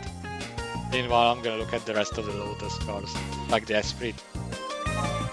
And the other one that I already shown. And the Elan that you unlock early in the game. And the Europa Special. This is also an interesting car. Looks kind of weird, but it's a good car. That's it for Lotus. I think the last car make that I want to show is Mercedes. We have the CLK 430 and the E500, and this is perhaps my favorite Mercedes in the car, in the game, the 190e Evo 2.5 16. This is a good car. It can also enter the touring car race as well as the Battle of 90. However, it's not the fastest when it comes to touring cars, like, you know, the cars that you can enter the touring car race. This one is actually a better choice if you want a faster car, but at least, you know, this is a cool car. And I'm glad you noticed that displacement on the top left is misspelled. Yes, they misspelled displacement. They corrected that in Sega GT Online, so yeah, they redeemed themselves. Alright, I think maybe I'm gonna show the rest of the Peugeots because Clicks might be watching this and he's like, you know, he likes Peugeot cars. So we have the 406, the 307, the 206 and the 205. So yeah, we have 4 Peugeot. Was it 4? 1, 2, 3, 4. Yes, 4 Peugeots to choose from. All right, let's let's try this fucking drag race again. Even though I already got the prize cars, like they were in my garage. I think you've seen them. The Dodge Charger and the Chevy Cheval. There they are. These are the cars that you get as prize cars. Also, the game doesn't want to load it. So there you go, muscle as you have your muscle cars.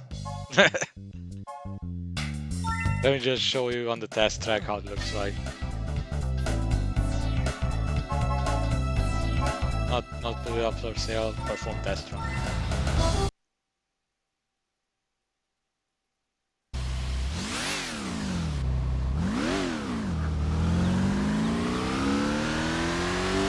I'm just gonna avoid the cones or ignore them.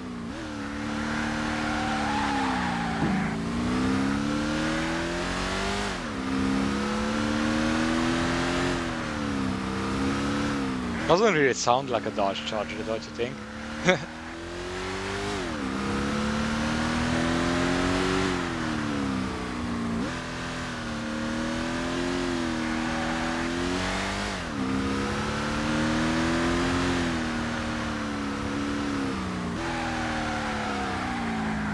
Okay, enough of that.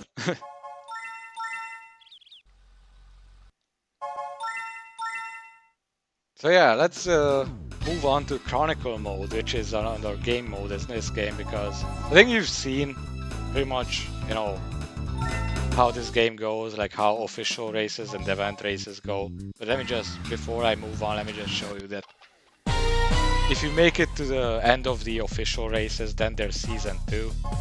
Yeah, it did sound like a leaf blower. So this is Season 2. You get this after you complete all the official races of Season 1. You can do these in any order, there are no license tests. And at the end of these, like, you unlock one final race. And once you beat that, you pretty much beat the game. Like, you can see a race that I can select up there. That's the final race, you only unlock it after you complete all these races. Actually, I have 2 remaining. Oh, I'm not gonna do it this time. I'm gonna show you guys Chronicle mode because it's you know, kind of unique. So let me just load my other save file because I might have progress here with Chronicle mode.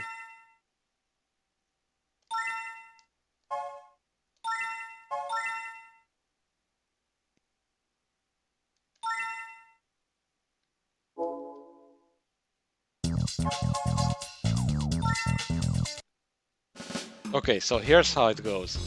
You pick one of classic cars, like for example this Skyline from 70, or the Mazda Savannah RX-3, or the Celica that you can actually pick as a starter car in Sega GT 2002 mode, or the Giulia Sprint GTA if you like Alfa Romeos, or the Europa Special, which is also a good one. Or the Corvette Stingray, you can actually start with that. And here's how this challenge goes. Like, you complete 6 races with this car, upgrading your car while between races. And here's this bingo chart, and it shows that, you know, for example, if you start out with the Lotus Europa, then you start the race that's the second from the right in the first row, and you move on to different eras. Like, you'll be challenging cars from those eras, and you see it, right? By the end of the series, you're gonna be racing against cars from the early 2000s. So yeah, without let's just do this. Just pick a different color. Red, yes, automatic. And based on your placement, like, you know, you earn points that you can spend on upgrades. So if you place first, then you're gonna earn 5 upgrade points, and you're gonna need those points.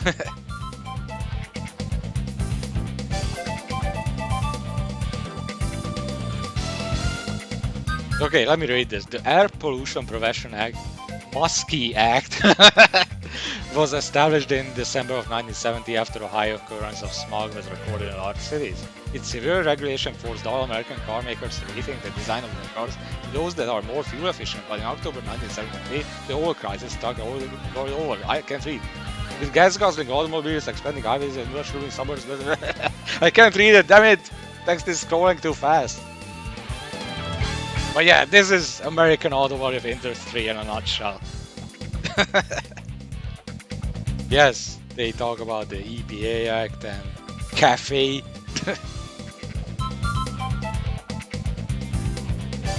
So yeah, let's start. Let's challenge.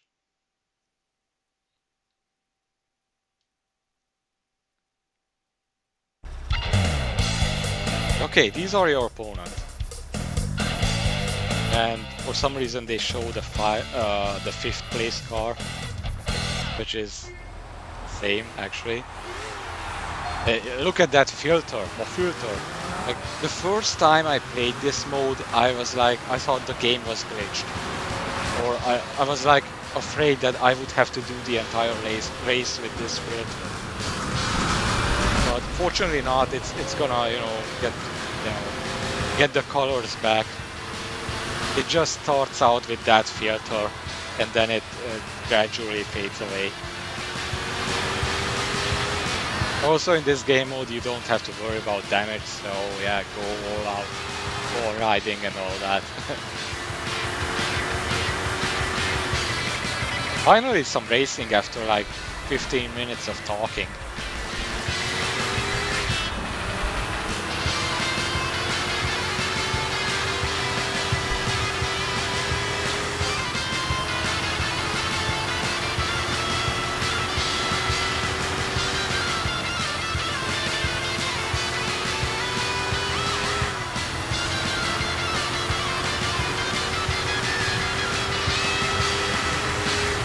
Yeah, you can see that initially the cars that are up against you have no chance.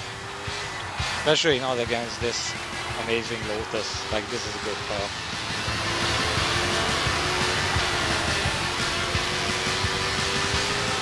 Let's see how I do if I switch to third person view.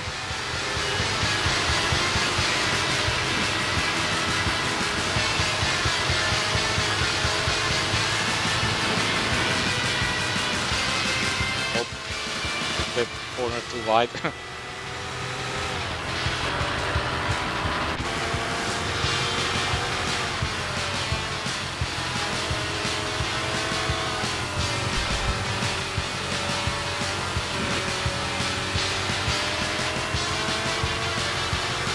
But yeah, if you expect like realistic handling for cars of this age, then look elsewhere. They're very arcadey, the handling.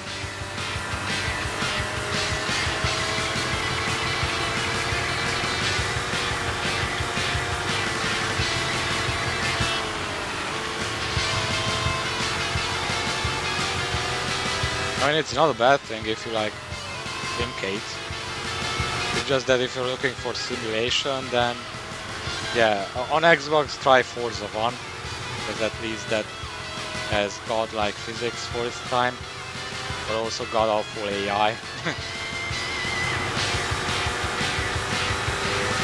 Can't remember if the Lotus Europa is in that game. I don't think it is.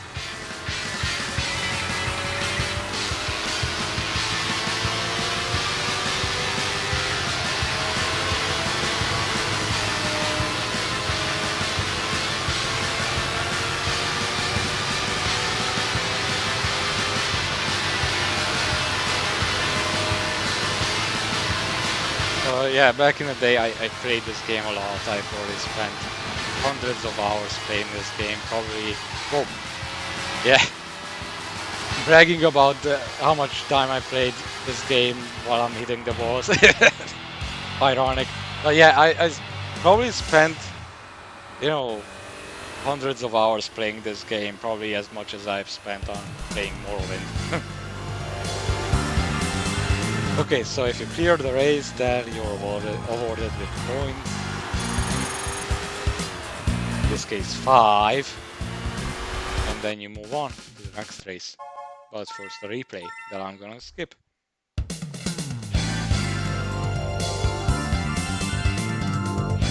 Okay, so this one's clear, and you can see on this bingo chart that it's marked clear. If you place second or third, then it's also clear, but there'll be a silver or gold, silver or bronze plate there instead of the gold. Then you move on.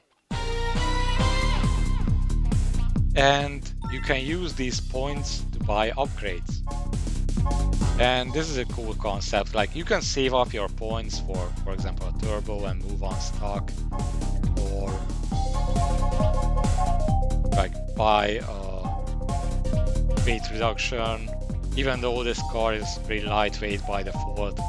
So you can just, you know, spend 2 points here, and after you win the next race, then you'll have enough points for the turbo. So that's what I'm gonna do.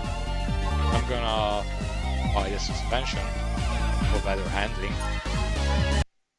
And you can't buy more than one upgrade for, you know, these missions. Also, I'm not gonna read this text. I'm gonna take a sip while this text scrolls there.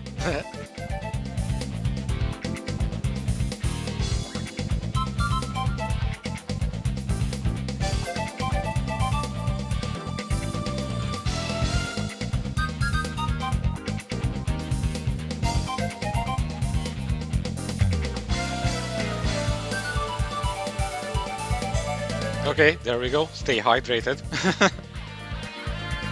Yeah, let's start the game. Yeah, there are some, you know, tidbits about automotive history of the time.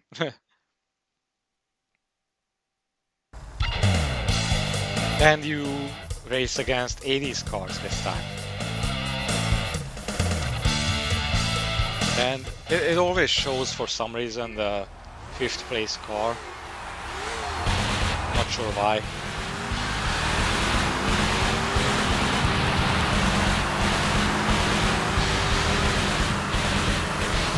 Sounds like Mario Kart, wow.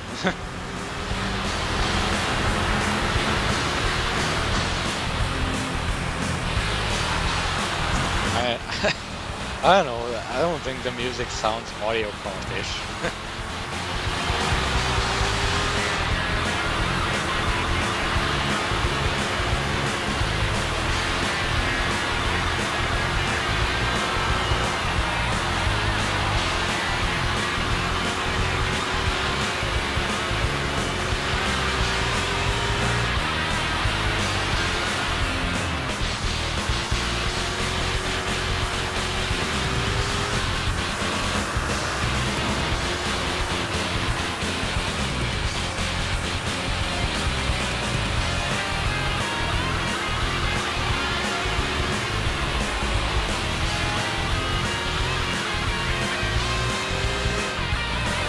Okay, quick question in the chat. I know I asked this a lot, but just to, you know, reassure me, Is like, you know, the image quality okay? Like, is the frame rate okay? Let me know in the chat or on Discord. No. Okay, it is.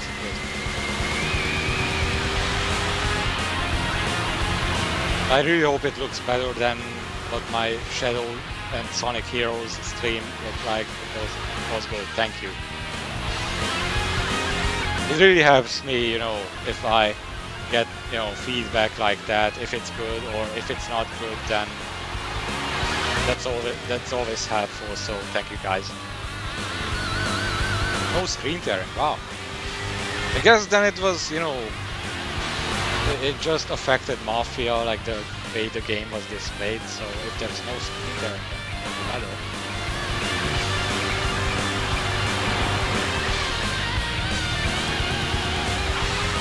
Because, you know, it's hard to tell what it looks like on your end when I look at OBS and it looks fine on my end.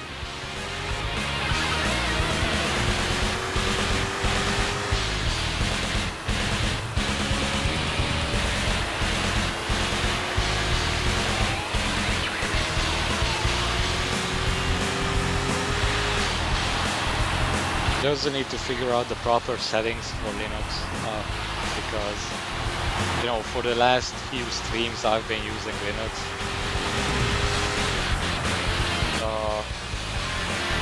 And I didn't expect that encoder overload error that I encountered today. So even if you do like a test stream like I did last time, you can't really count on, you know, it being a 100% chance of success.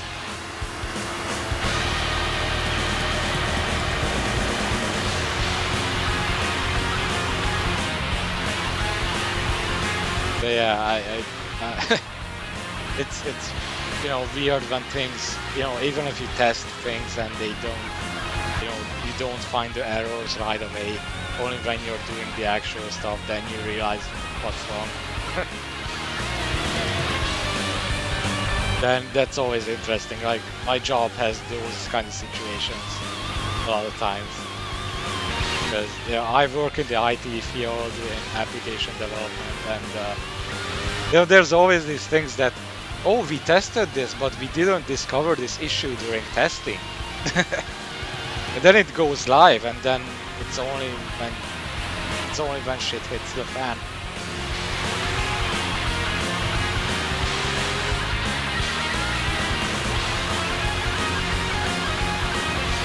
Oh, the car sounds like a Mario Kart. Wow. I thought you meant the music. Yeah, the car sounds are not good in this game, sadly, and they recycled it. So, for example, the 1970 Camaro uses the same sound, you know, sound files as the Japanese and nostalgic cars. Like the, you know, like the ones that I've shown at the beginning of the stream, they all use the same sound files. And obviously, you know, in real life, a muscle car and some, you know, 70s Japanese car sounds, you know, nothing like, you know, nothing like, they don't sound the same.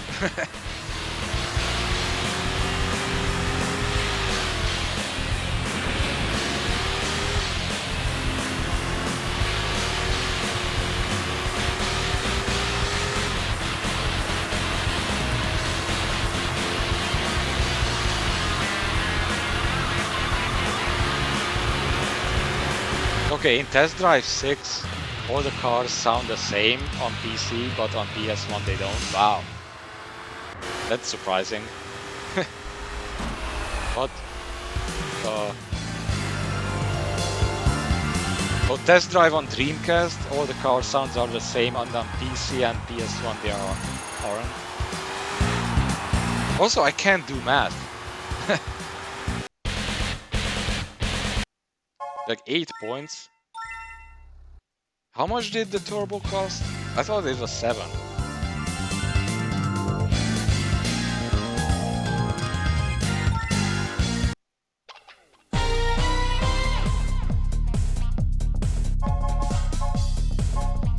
Yeah, I fail at math.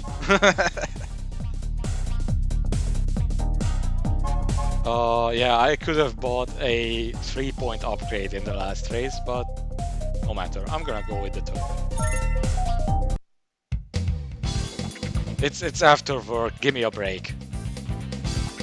Enjoy this history lesson from automotive history. Shortly after the WRC placed the Quattro into the Group B cast for power cars, those rally machines were distant from the public product, and cars like the Group B cars were produced solely for rally purposes. This was the case for mid-engine four-wheel drive cars like the Peugeot 205 T16 and the MG Metro 6R that's not in the game.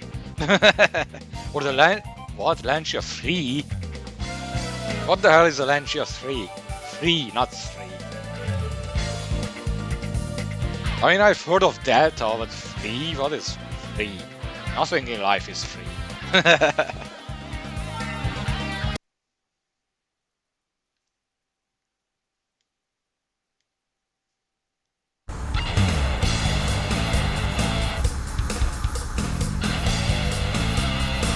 I think that was a translation error and they meant the Lancia S3.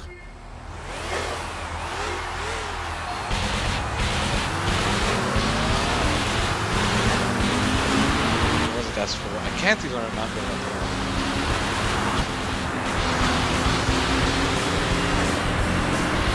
what they meant the 037? No, that can't. It looked like a translation error. If Toast was here, I could just show them the Japanese text. They'd be like immediately discover what this discrepancy is.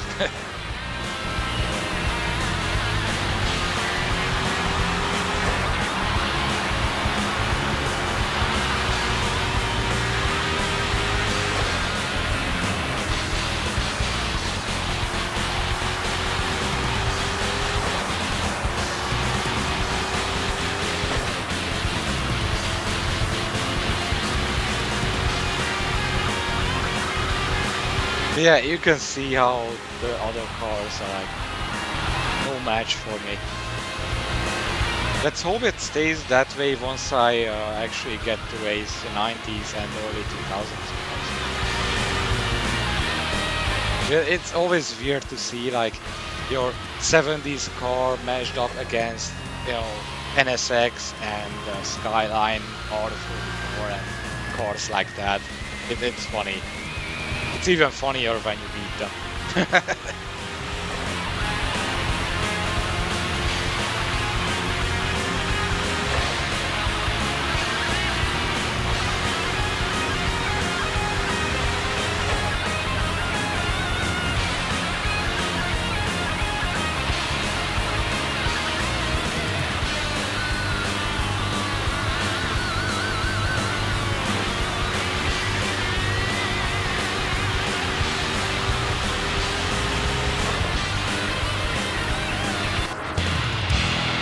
Okay, this race is done. 3 more to go.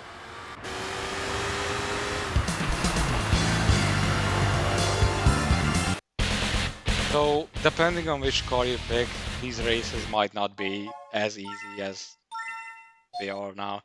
Like, every time you complete, 6 of these races, you unlock a new car that you can pick. And one of those cars is the Honda S600, and it's very challenging these races with that car.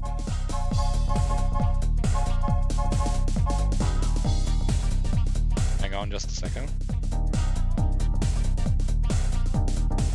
There we go. I hope my burp didn't make it to the VOD. I hope I muted it in time. Okay, what should I pick? Better tires for better grip, I guess.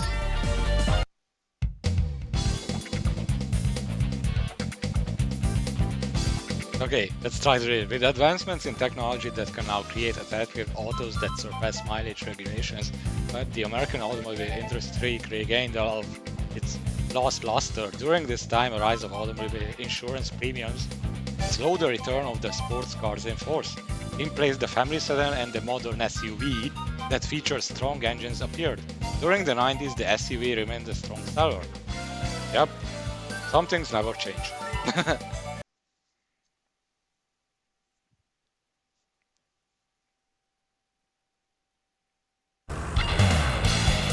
So yeah, here we go. We got a Lotus Europa Special racing against NSX and the like.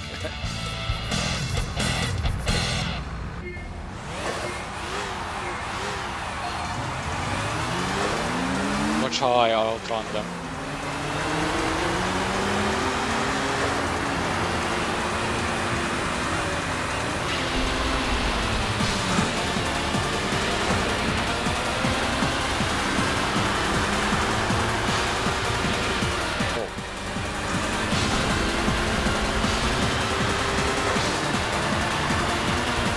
Now, the AI in this game is,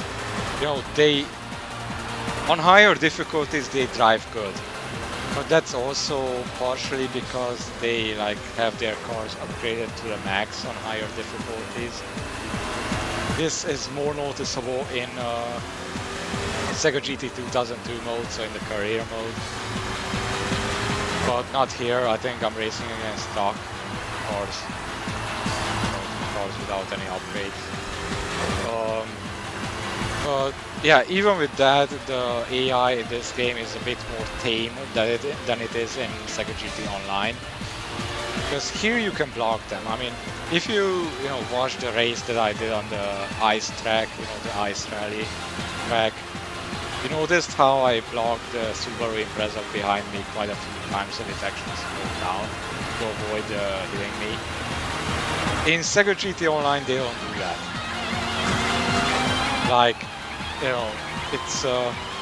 It's harder to actually block them without damaging your car. They'll just rear-end you more often in that game. They're more aggressive in that game.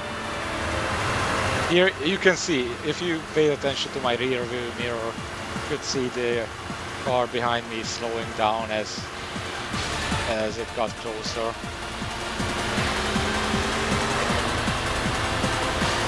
And this is actually a good tactic when you have a car with a lower top speed than the one behind you. You just block them. It's very useful in Sega GT 2002 mode, especially late game, where you're racing against Dodge Vipers and the like, or GT concept cars. Well, speaking of 4 GTs, I didn't mention that the GT90 is actually in this game. It's just that you have to win the supercar event on season 2. And that's how you unlock it, if I remember correctly. It's the special prize of that race. So yeah, that's one GT that I missed, that I didn't show. I remember that it's also a prize car in Gran Turismo 2, but it's a random prize car and it's a prize car of an endurance race, and good luck getting that car without resorting to save states. If you can. I mean, if you're playing an actual console, then obviously you can. But it's so, such bullshit that you got these endurance races in Gran Turismo 2 and the prize cars are randomized. I mean, I can understand that the reason behind that decision was maybe to increase the play time of the game if you wanted to get all the cars. But yeah, it's not a good decision if there are 3 prize cars and you get only one randomly, and in best case you have to do that endurance race 3 times.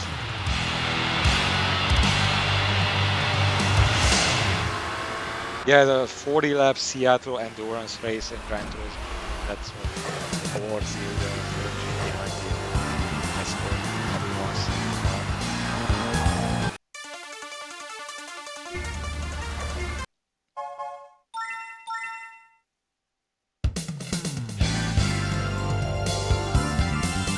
Don't get me wrong, Gran Turismo 2 is a great game. I really like it. It's my favorite racing game on PS1.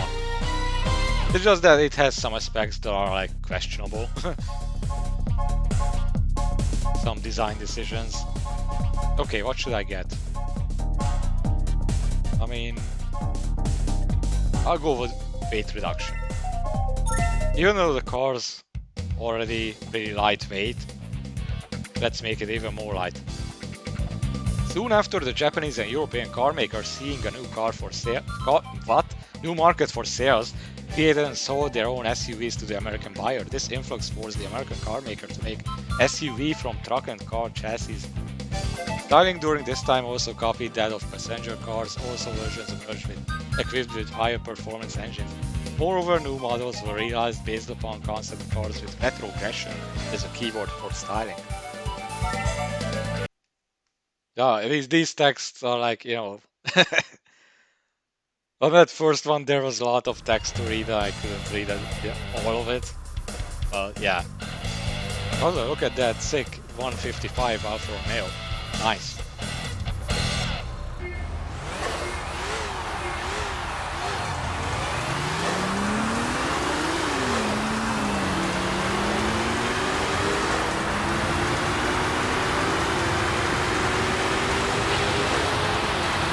Okay, maybe I should have bought some engine upgrades because my top speed is like, it's gonna suffer on this straight second lap.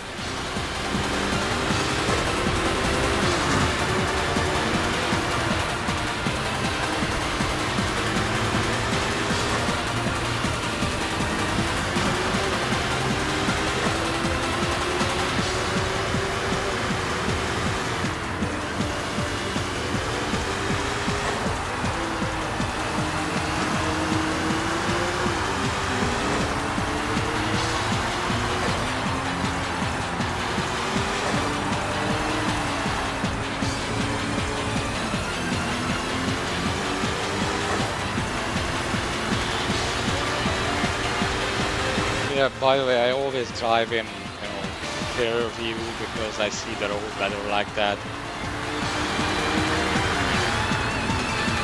And for a long time when I played this game, I always drove with the chase camera selected, and then I realized that if I switch to interior view, then I can, you know, see the apex of the corners better.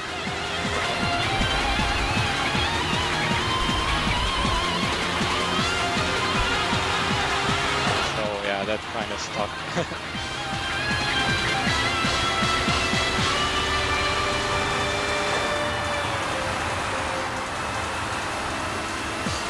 I mean, in some games, some racing games, it's better to drive in like chase view because you can, you know, notice if your car's like understeering or sliding out. In this game you kind of feel it, even in interior view.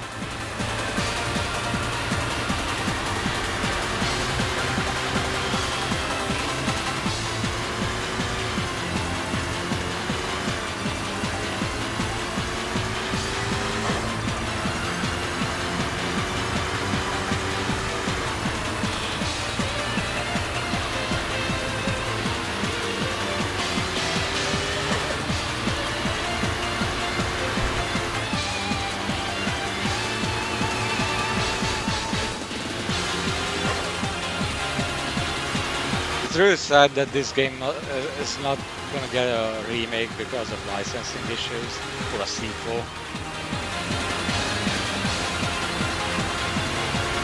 So if we want to play Sega GT, then we're stuck with the 3 games that we got. Sega GT on Dreamcast, 2002 and online on Xbox.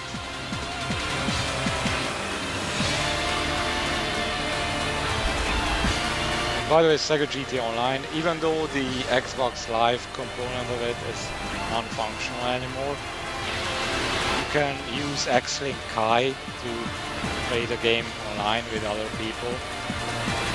Not this version, Sega GT 2002 doesn't support System Link, but Sega GT Online does. So yeah, if you want to go online with Sega GT Online, you actually have to pay to do that.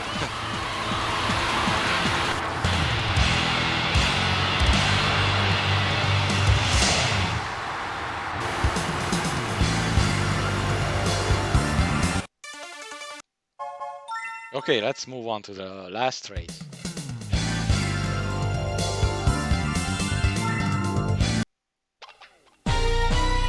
Yeah, I should really upgrade the engines. I think I don't even have other options.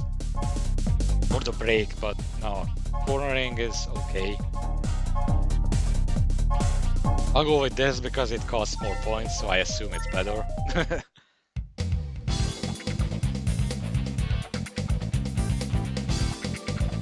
So, the American auto industry seems to be still enjoying strong sales for both specialty cars and especially economy cars.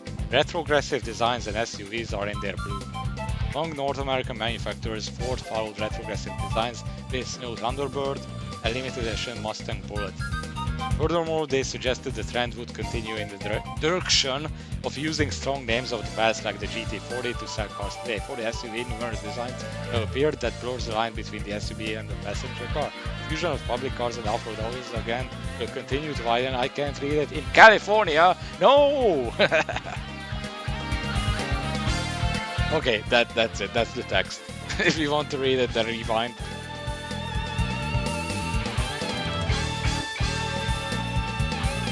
Yeah, so much for economy cars. You know, it would be funny if this game like continued on and it would feature all the descriptions of each era, like the best of the 2000s, the 2010s, all that.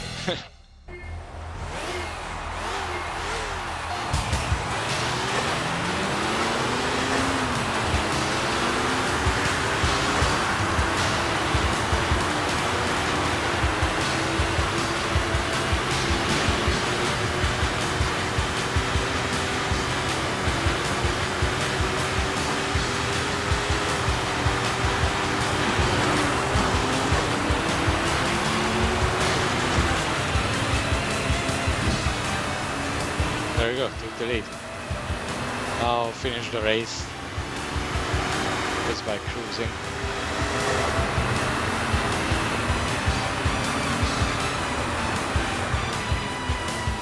Oh, good corner. This sudden, 90-degree corner always gets me. No matter how much I played the game. By the way, yeah. If you've been watching the stream, you've seen how many cars there are in this game. Like, it has a pretty impressive selection of cars. Not just for its time, but even today. There are racing games that have more cars. However, the number of tracks and the variety between them isn't that impressive, sadly. Like, there's only a dozen race tracks to pick from. And even though we have that really impressive ice racing track that looks really good and it's really challenging, sadly all the other tracks, or almost all of them, feel all the same, like they're almost copied and pasted. No, they didn't reuse any tracks from the Dreamcast games. Sega GT Online did add one track that was inspired by one of the Dreamcast version's tracks, but they didn't reuse them. So these tracks are like completely. Sega GT Online did recycle these tracks, as well as adding 2 new tracks, and also adding reverse versions of the existing tracks, which is pretty much impractical because there are tracks that you just don't race in reverse. Like, can you imagine yourself, I don't know, driving on Silverstone in the opposite direction, or driving on Nürburgring Nordschleife on the different direction, the opposite direction? Like, those tracks are they just weren't made for that. And the tracks in Sega GT 2002 are just like that, all of them. That they weren't meant to be driven in the reverse direction.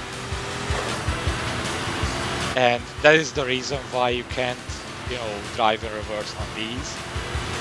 But for some reason they added the reverse versions of the tracks in Sega GT Online. Probably to make the number of tracks, higher. Just tell people, wow, we have 30 or 40 tracks. Yeah, but like half of them are existing tracks, just in the opposite direction. So unfortunately, you will have to race them quite a few times if you play the event races or Sega GT doesn't do code of Sega GT 9.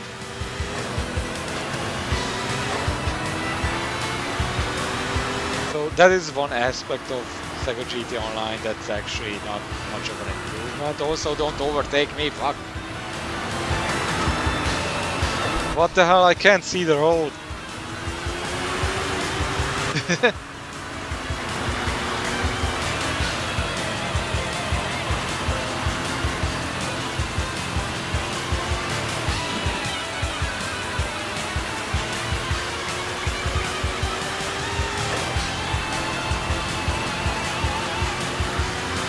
Okay, where is he? Okay, way back. Good.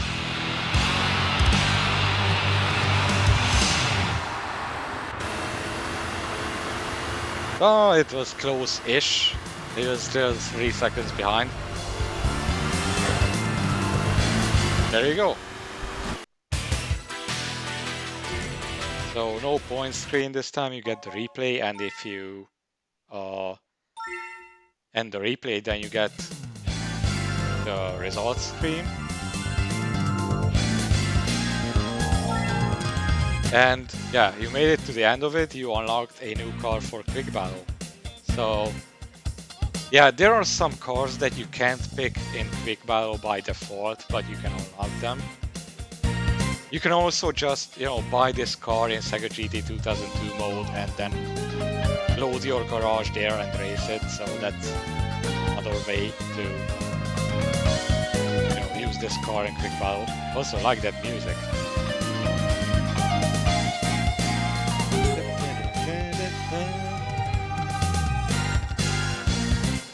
Yeah. So yeah, we also get an ending cutscene.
So there you go, the legend will never die.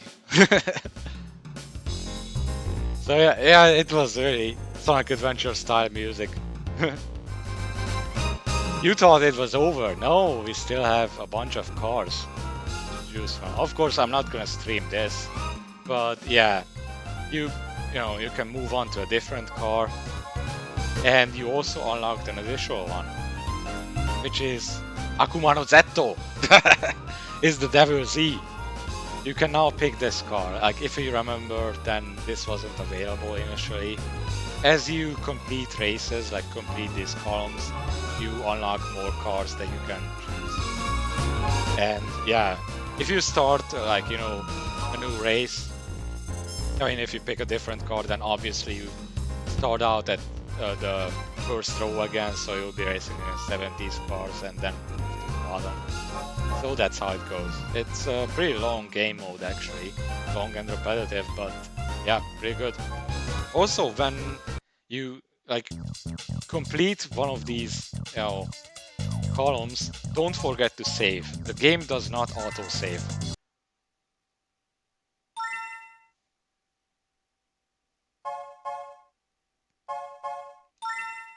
What? The Chronicle mode music?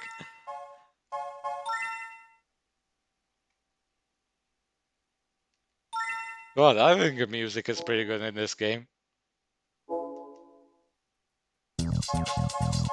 Okay, what else should I show you guys?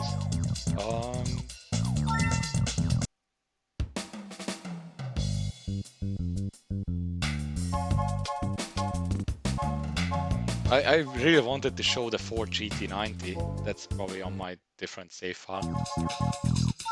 I thought I had it. What the hell?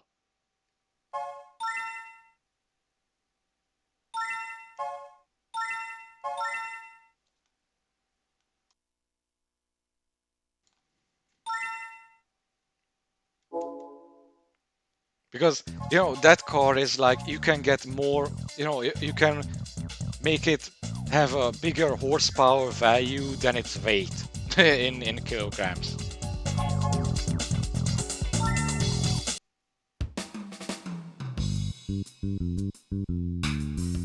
Really, do I not have that car?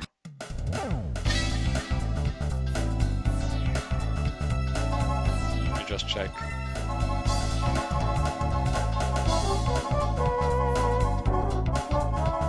No, I actually don't have it. No, there it is. Yep, I wasn't mistaken. And yeah, you can see that it has over 1,000 horsepower. And unfortunately, the only way to view the weight of the car is actually to go to part shop and select the weight reduction upgrade.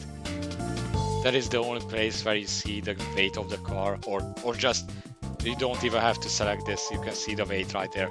It's 1,230 horsepower and 1,123 kilograms. So that's impressive, right?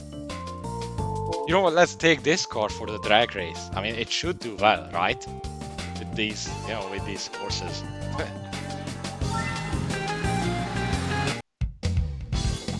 I didn't check it if it had the close mission equipped. No, gear kit is high gear kit. I'm gonna switch to the different gear kit. Unfortunately, you can't change the gear ratios to your liking. You can just pick from these presets.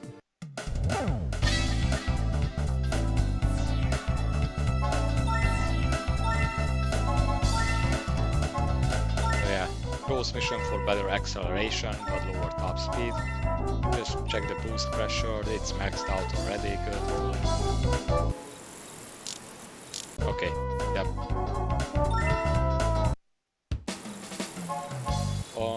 Yeah, let's do a drag race.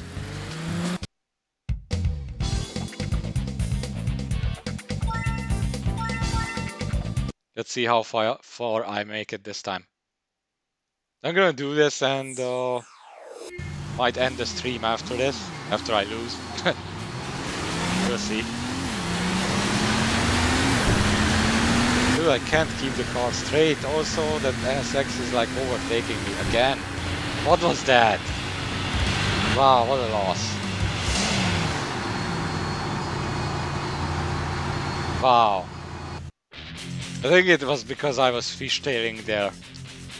Like trying to, you know, get grip. Look at it, like this fishtailing didn't help. Yeah. That was poor. Let's try it again. Oh, the engine's blown out. Okay. Let me just fix that real quick.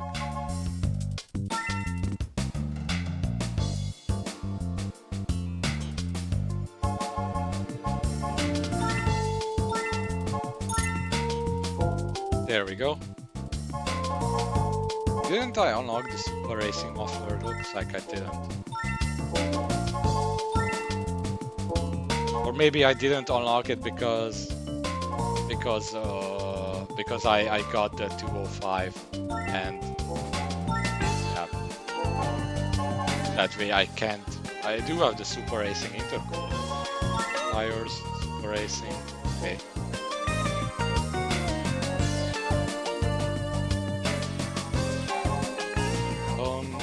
Yeah, let's try one more. Try the drag race on. Wait a minute, I lost the drag race on day 5. I think I unlocked the nitro then.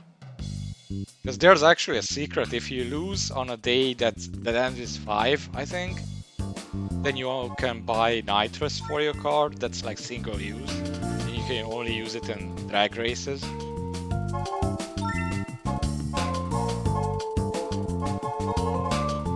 Oh, I didn't.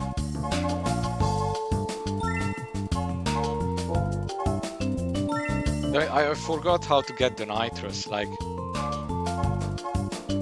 or maybe if it ends on a day that ends with 3. Let me just look at game facts real quick. Give me a minute, because you can actually, you have to lose a drag race on a certain day. I mean, on a day that ends with a certain number, and that is how you get nitrous. That's single use. Like, you can only use it for one drag race.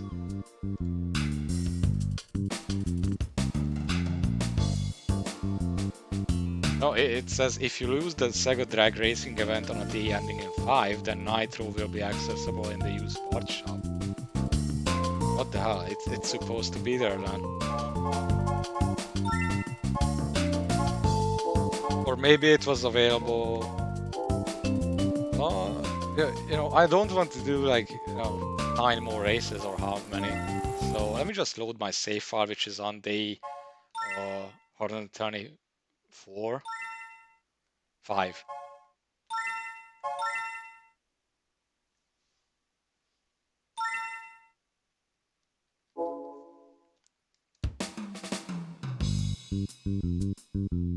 If you lose the drag racing event on a day ending in 5,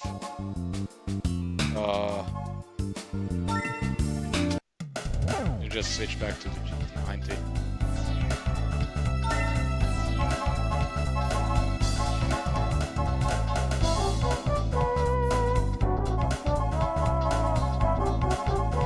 Why stupid? Where is it? There it is.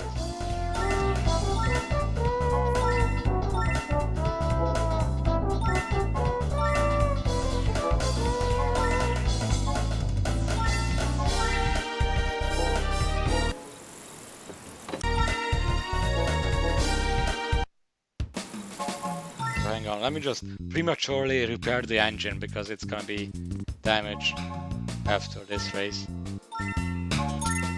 There. Or preemptively, that's the right word. Let's try this again, like, I really want to show this.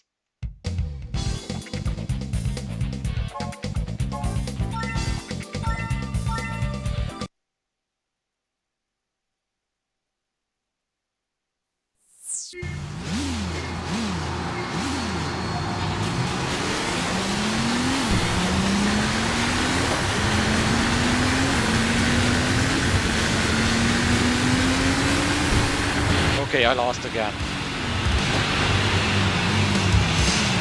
Oh, this car has actually a spoiler that, retractable. Wow. Okay, so I lost the race on a day ending in 5. Let's go to used parts shop.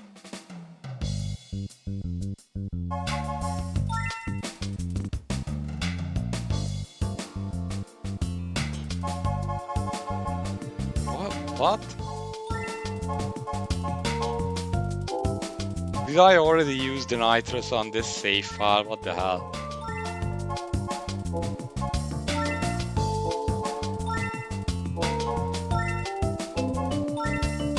It's supposed to be here. Oh well, I can't show it. Well, it is what it is.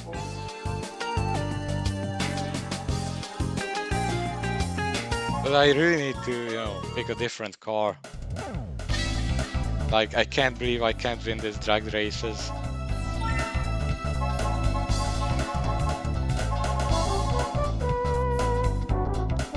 There has to be something in my garage that's like fast enough.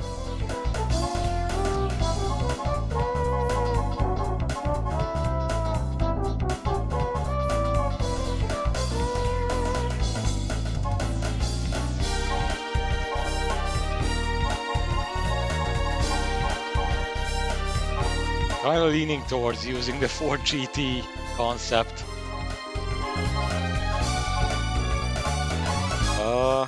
Oh look, I actually picked on this save file the Punto as the starting car. Wow.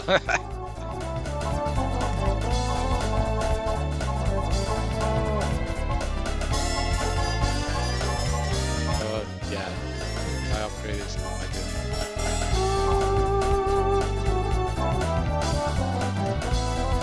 Oh wow, I think this is upgraded to the max.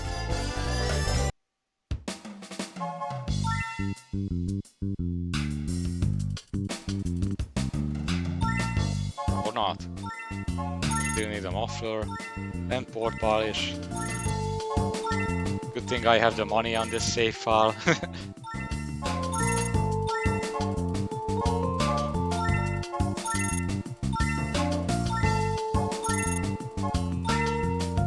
Yeah, it's funny that the drag races are like the most difficult races in the game. Not gonna need brakes for the drag race. Super racing tires. It was the same case in Sega GT on Dreamcast. That the drag races were like, you know, very tough.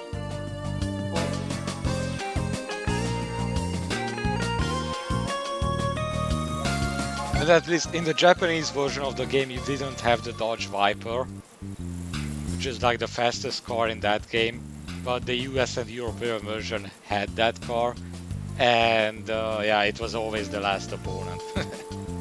Okay, let's do drag race.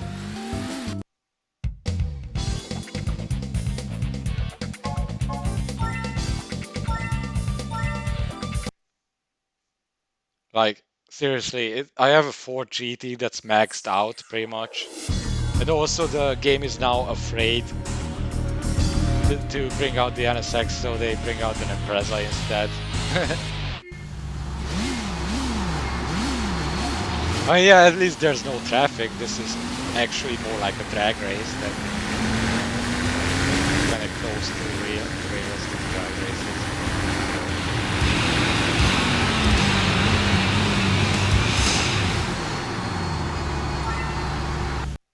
But yeah, these drag races are like, you know, there's multiple opponents and you can actually, you know, take your winnings and leave or just try to beat all of them. If you're going for the Charger and the Chevelle, then you have to bother. Okay, fucking NSX. What? How close was that? Okay. Wow. I can't believe that the NSX is the, you know, the faster car in this game. It's faster than the Ford GT. Wow.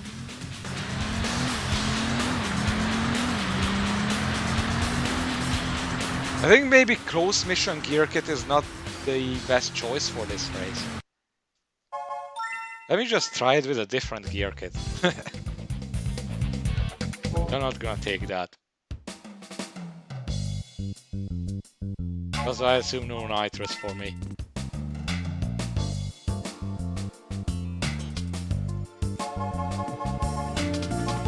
Nope, it's not there.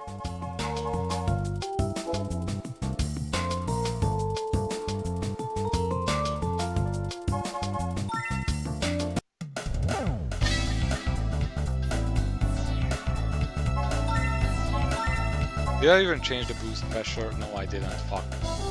This might have been the difference between, you know, winning. Let me just keep the close mission gear kit because, you know, like better acceleration is probably, you know, the winning setup on paper, but who knows?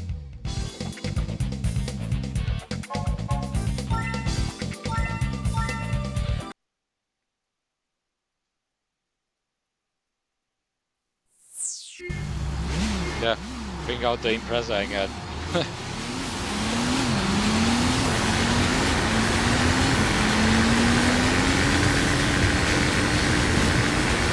Okay, yeah, you saw that. My top speed maxed out at 239. So I'm gonna need to switch back to the normal gear kit. Probably.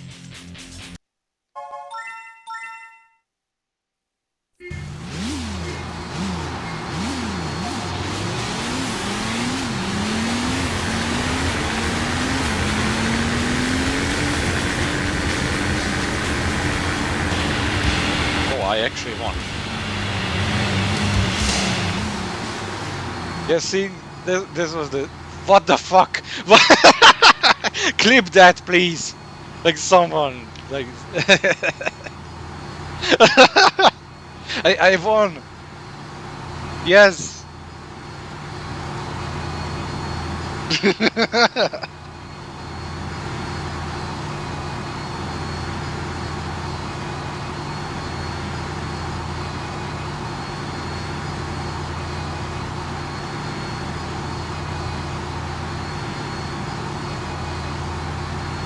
Okay. Yeah, I'm not gonna move on to the next race because yeah, my top speed is like awful. Like it reaches top speed too early.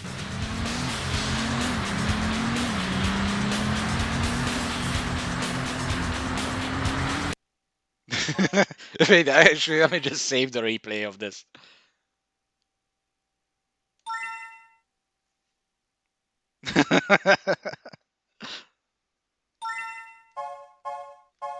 And yeah, let's override this one.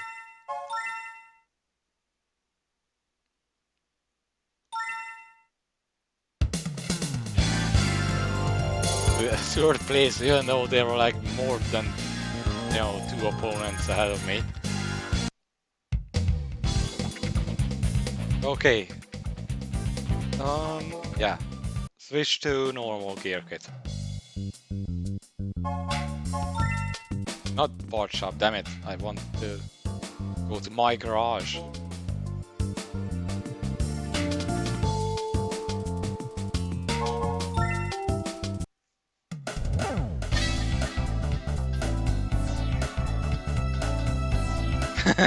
Okay.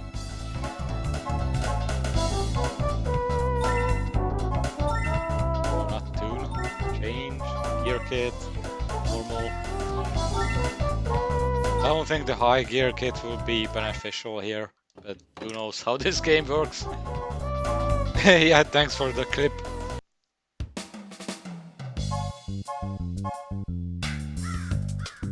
That was really funny. Let's try this again.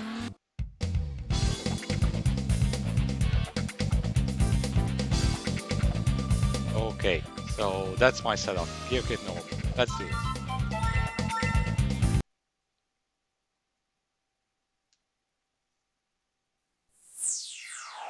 And of course we start out against the NSX.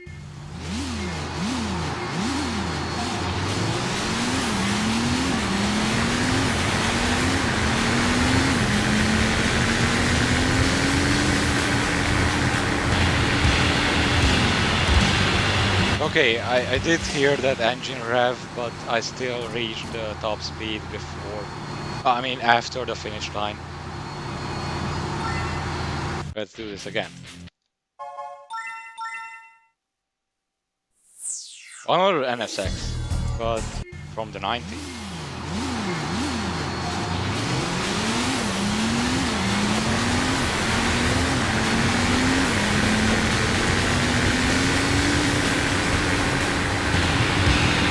Okay, that looks much better. Even though my record is like 8 seconds, it would be great if it showed with which car I did that, so that I could, do it again. But no, you just got one track record and it's global. So, yeah. But not really 8 seconds, like 1/10 less than mine.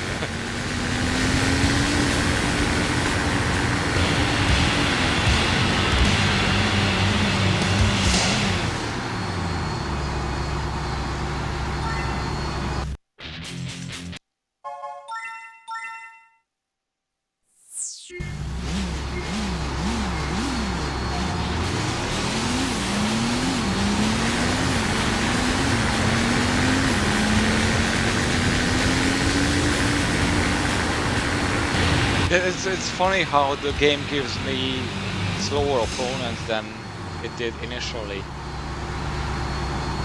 But yeah, you got a bunch of cars to race against here. It depends on which license you have. Like if you have, you know, if you don't have a license yet, or have only B license, then you race against fewer opponents. Makes it easier to get the Charger and the Cheval. And also the opponents in that case are easier.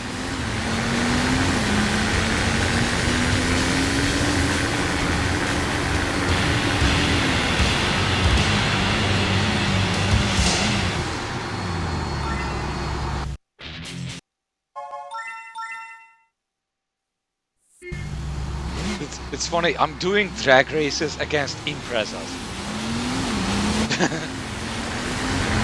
I mean, granted, four-wheel drive cars do have good acceleration. I was talking about this to SG the other day, that Forza doesn't have a rolling start, so that is why four-wheel drive cars have a advantage, because they can start out quicker, generally speaking. Oh look, Corvette.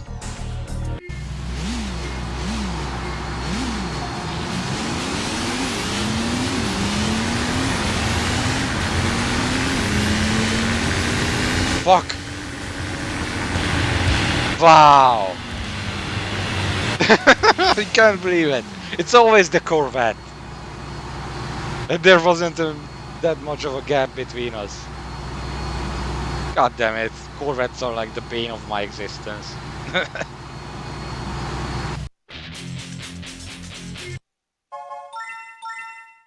Then if you lose, then you get nothing. Good day, sir.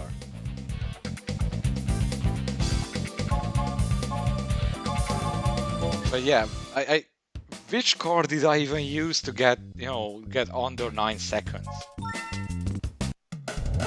Because I thought this was the fastest car in the game. Did I use the Viper? No, it's not too. And I could use one of the muscle cars, but I definitely didn't use them because they're stock. There's no way you're gonna win those drag races with a stock car. What the fuck did I even use?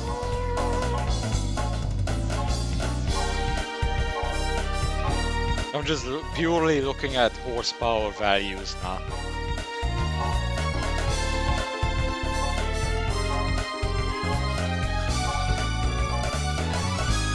Did I use the Impreza? This is clear. Yeah, the EA. Is it? Did I have that in my garage? I mean, that car is in the game actually, the 2-0.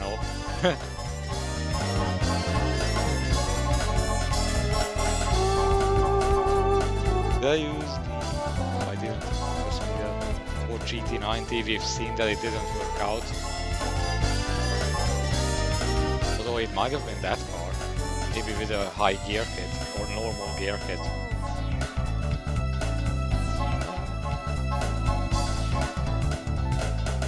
It wasn't this car, even though it has good acceleration.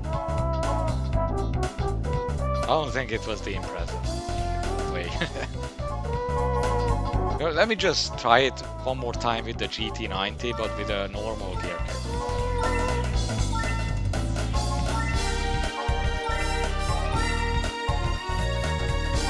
Tires, what do I have? Super Racing. Boost pressure. Boost pressure is 5. Do I need to adjust camber? Like, what are these settings even? Like, I know generally speaking negative camber is good for cornering, but what about straight line? I'm just gonna leave it as this because I don't know what this is.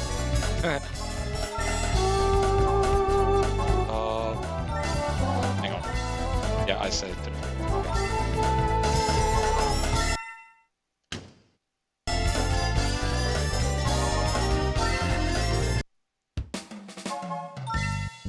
Let me just go to the part shop and spend some money on repairing damage that I don't have yet. Engine, suspension, brake it doesn't matter for this. So let me just check if I have all the upgrades.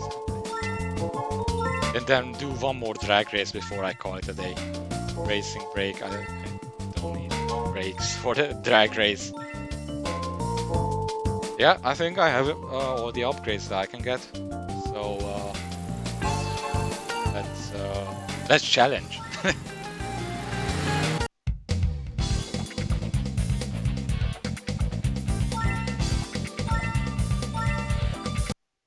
Yes, it's really funny that the drag racing is the most difficult race in this game.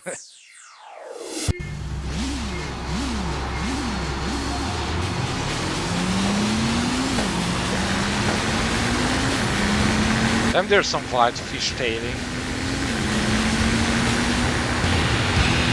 But it's still not below 9 seconds, it's even worse than the times that I did last time.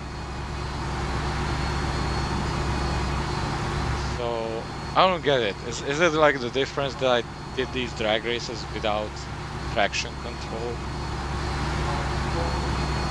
Let's try the races without traction control, because I remember someone saying that traction control can actually help with these races.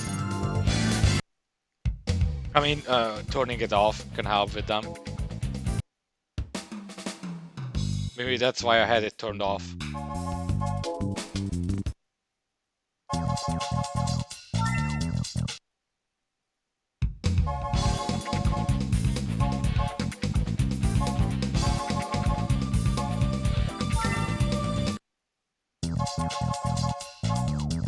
Alright, one more try.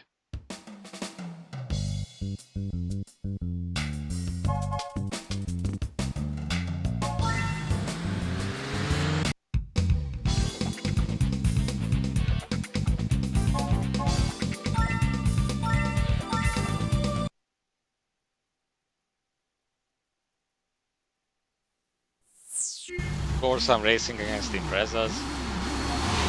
Maybe I... What the hell, I'm slower.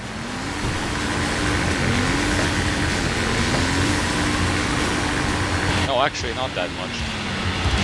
It's the wheel spin that, and fishtailing and all that that's not helping. Maybe I should switch back to the Ford GT concept for it. Maybe that's the recipe to do this. But yeah, let's just try to move on.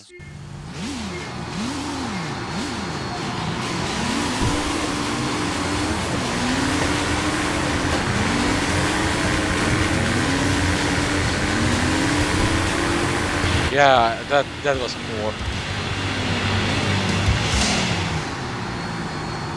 Is this, you know, these tires are trying to find the grip and failing at it for a long time.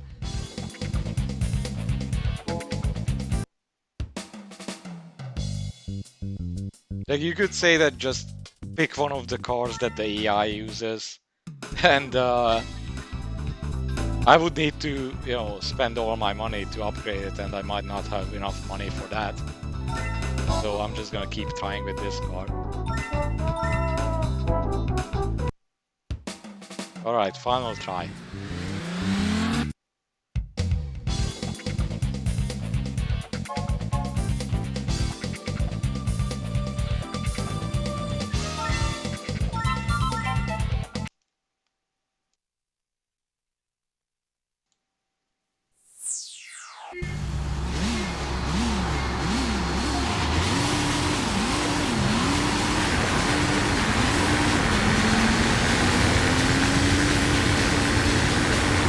Wow, look at that difference! New record!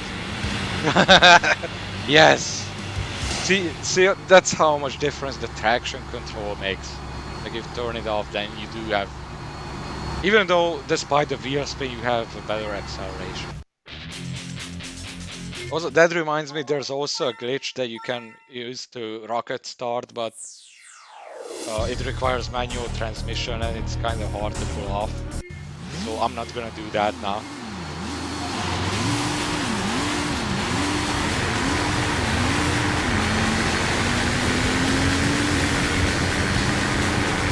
Yep. Look at it, I'm breaking the record.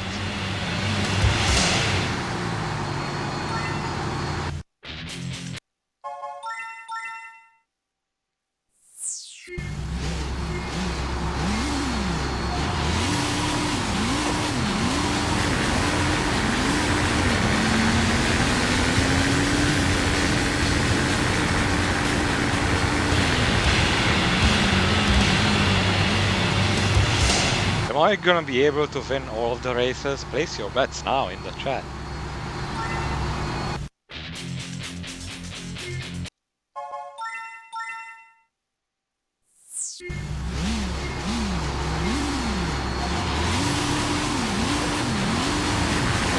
Maybe, that's a safe bet.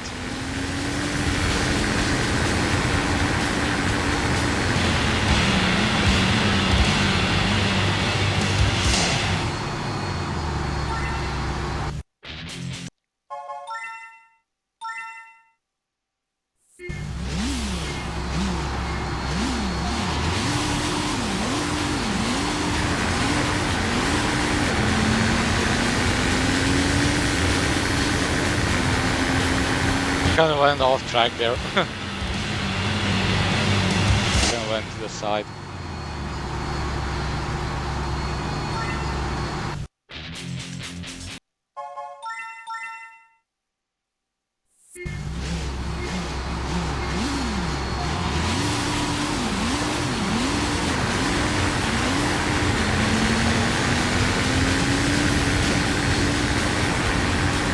I could actually, you know, I'm using the normal gear kit and I reach top speed before the finish line, so I might even get better times by picking the high gear kit. Who knows?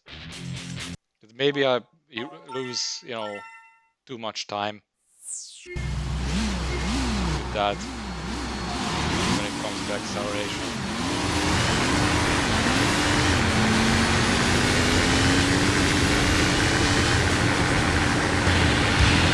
So yeah, eat on that, Corvette. Okay, 3 more races remaining. 2 against the Viper and 1 against the Super 7.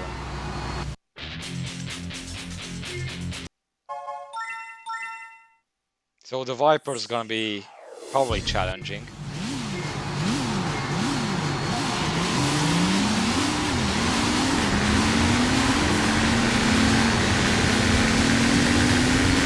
I can see myself on the bottom screen, so I guess not.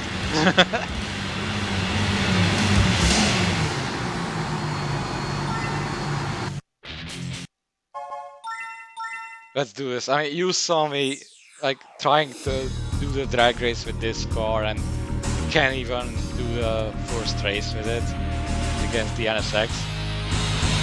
So this shouldn't be a challenge.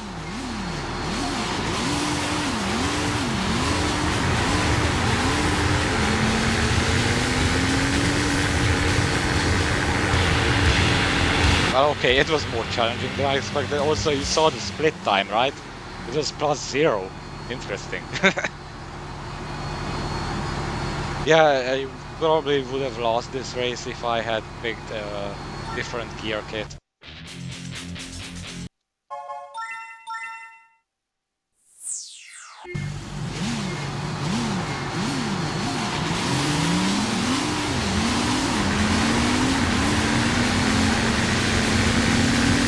Oh, the Viper is actually slower than the previous opponent. It's funny when the penultimate race is like harder than the last one. And you can actually take a picture here if you want to. I'm not gonna do that. Maybe I took a picture of my race that I did, with which I set the last record. Let me just check that.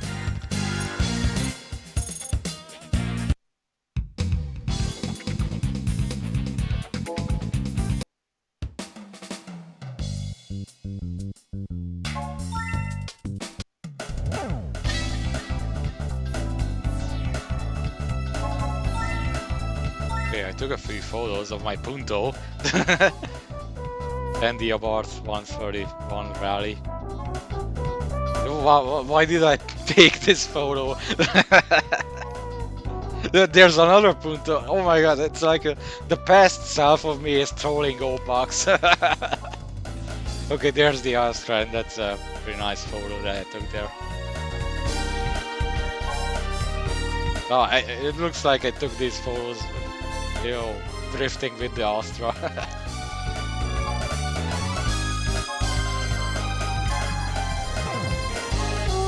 Okay, the World Tournament is like the last race of Season 1. And it looks like I won that with the Super 7. Good. I guess I didn't take a photo of me winning the drag race. Look, burning wheel cup! But yeah, it looks like I didn't take a photo of that. Like none of the photos happened to be on the drag race track. Yep. So that remains a mystery, but it doesn't matter because I beat my previous record. That's what matters. Okay.